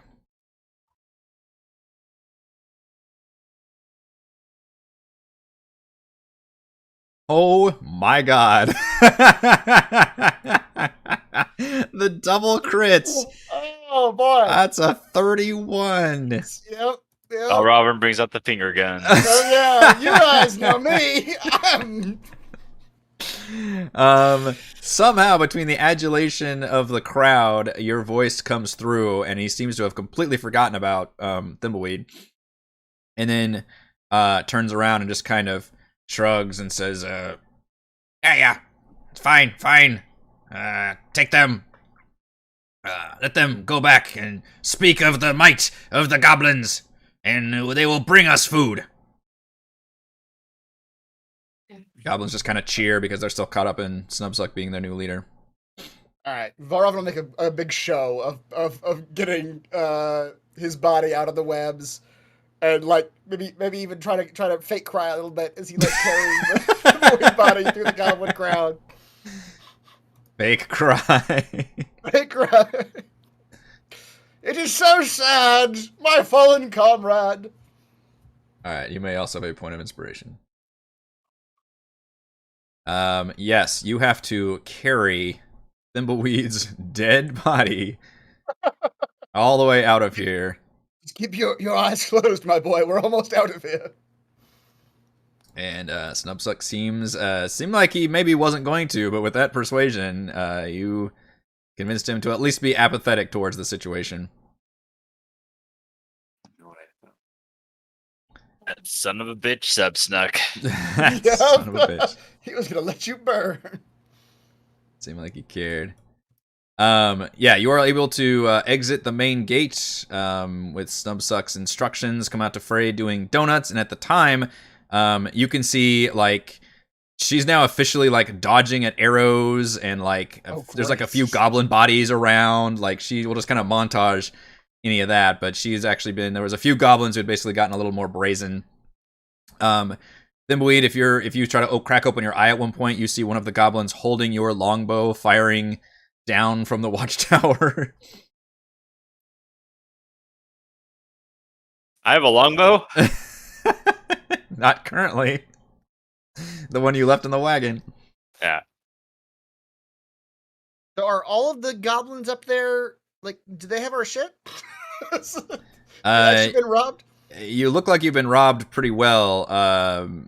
It was. I'm blind. I mean, it was mostly like food and stuff. Just food. But stuff you would keep in the wagons, not stuff on your person. But specifically, Thimbleweed did leave behind his weapons. No, my bow. Alright, I mean, yeah, exactly. I got better.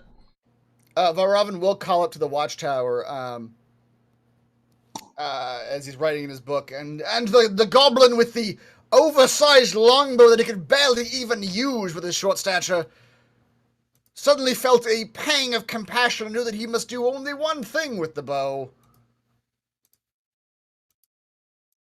Throw it! Throw! Throw! Alright. With another mind control spell. This is a wisdom save. It is. And as you call up, and I'm just kind of montaging as you guys are kind of dodging a few arrows. And it's not like this whole camp has been like alerted. It's just like they're taking pot shots, just almost like they're bored. Right. You notice a few of the reindeer appear wounded, though. They've got like arrows in their sides, but it's not as bad because Frey has been like running around.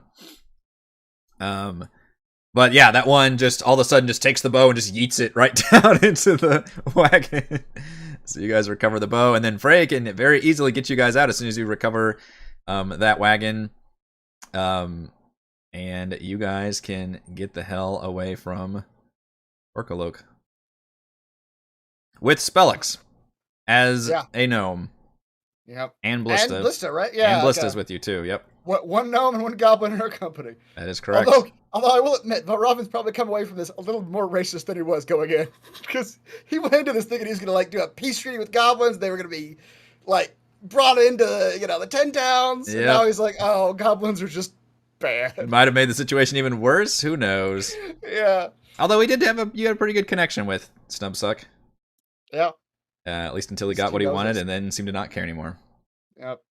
Wait, Snubsuck this entire time? Yeah. I've been calling him Steve. The DM is going to ask where we're going next, so I know what to plan. Germalaine. Get the hell out of the Goblin Fortress with more people. Spellix obviously wants to go back to 10 towns because he just wants to, go back to civilization. He's showing us where the treasure is. That's true. Right. Once you guys get back there, he does point it to you. I'm not going to put it on the map at the moment, but it is up there in the sea of moving ice. Oh, like way to the north. Yes. Coming with us. And that will be a rumor or quest or something I'll add to your actual sheet so we don't forget about that. And I'll put it on your map as well. I agree with you. Until we actually get this treasure, I feel like he is also a steward of this wagon. He is. We're not letting him go. That's fine. Yeah, he doesn't have any cards to play other than that. So, but yeah, from your position, it's literally 30 miles across the tundra. Yeah. To get to the sea of moving ice. Yeah. Yeah. I think our only quest line that we have left right now is Sunblight, right? Yeah, at the moment. It's very late. You guys were actually thinking about resting in Karkolohk. Obviously, that didn't end up being something you could do. So you'll probably have to rest somewhere in the wilderness. But after that, yeah. Yeah, I think that's basically it.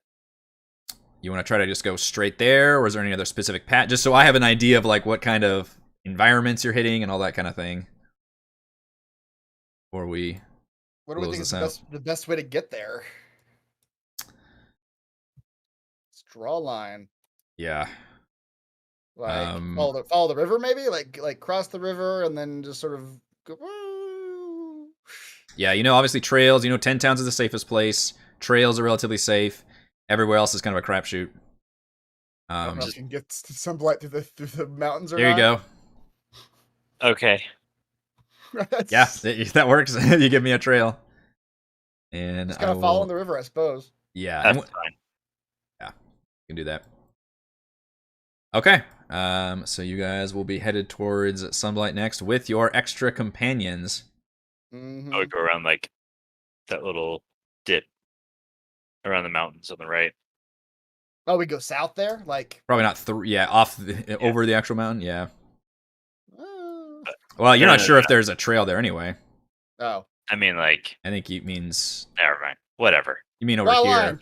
Show me Oh, around the mountain? Okay, Yeah. yeah. Like this. There you go. Eventually, it's going to be a penis, isn't it? That's how all of these things work. It just eventually becomes a penis. Yep. Excellent work. All right. Like a car of some sort, like a vehicle. That's what I drew. Thimbleweed, you got MVPC again. You were the highlight of the Karkolohk area. I can speak goblin- goblin. Speaking The Goblin Goblin gets you Whisperer. pretty far. Yep. Roll twice for double prizes.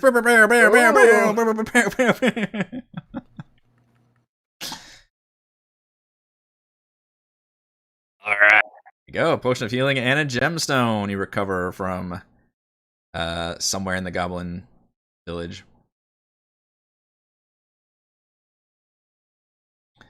That is all the time we have for this week's session of Rime of the Frostmaiden. Thank you to Chris, Heather, Rochelle, Raymond, and Reese for playing. Thank you to all of our wonderful fans for watching. And thank you to the patrons. Shouts to Platinum patrons Joe, Will, Tiny Dancer, Christopher, Thomas, Adam, Stan, Alex, Cam, William, I'm Loud, and Lackland Baird.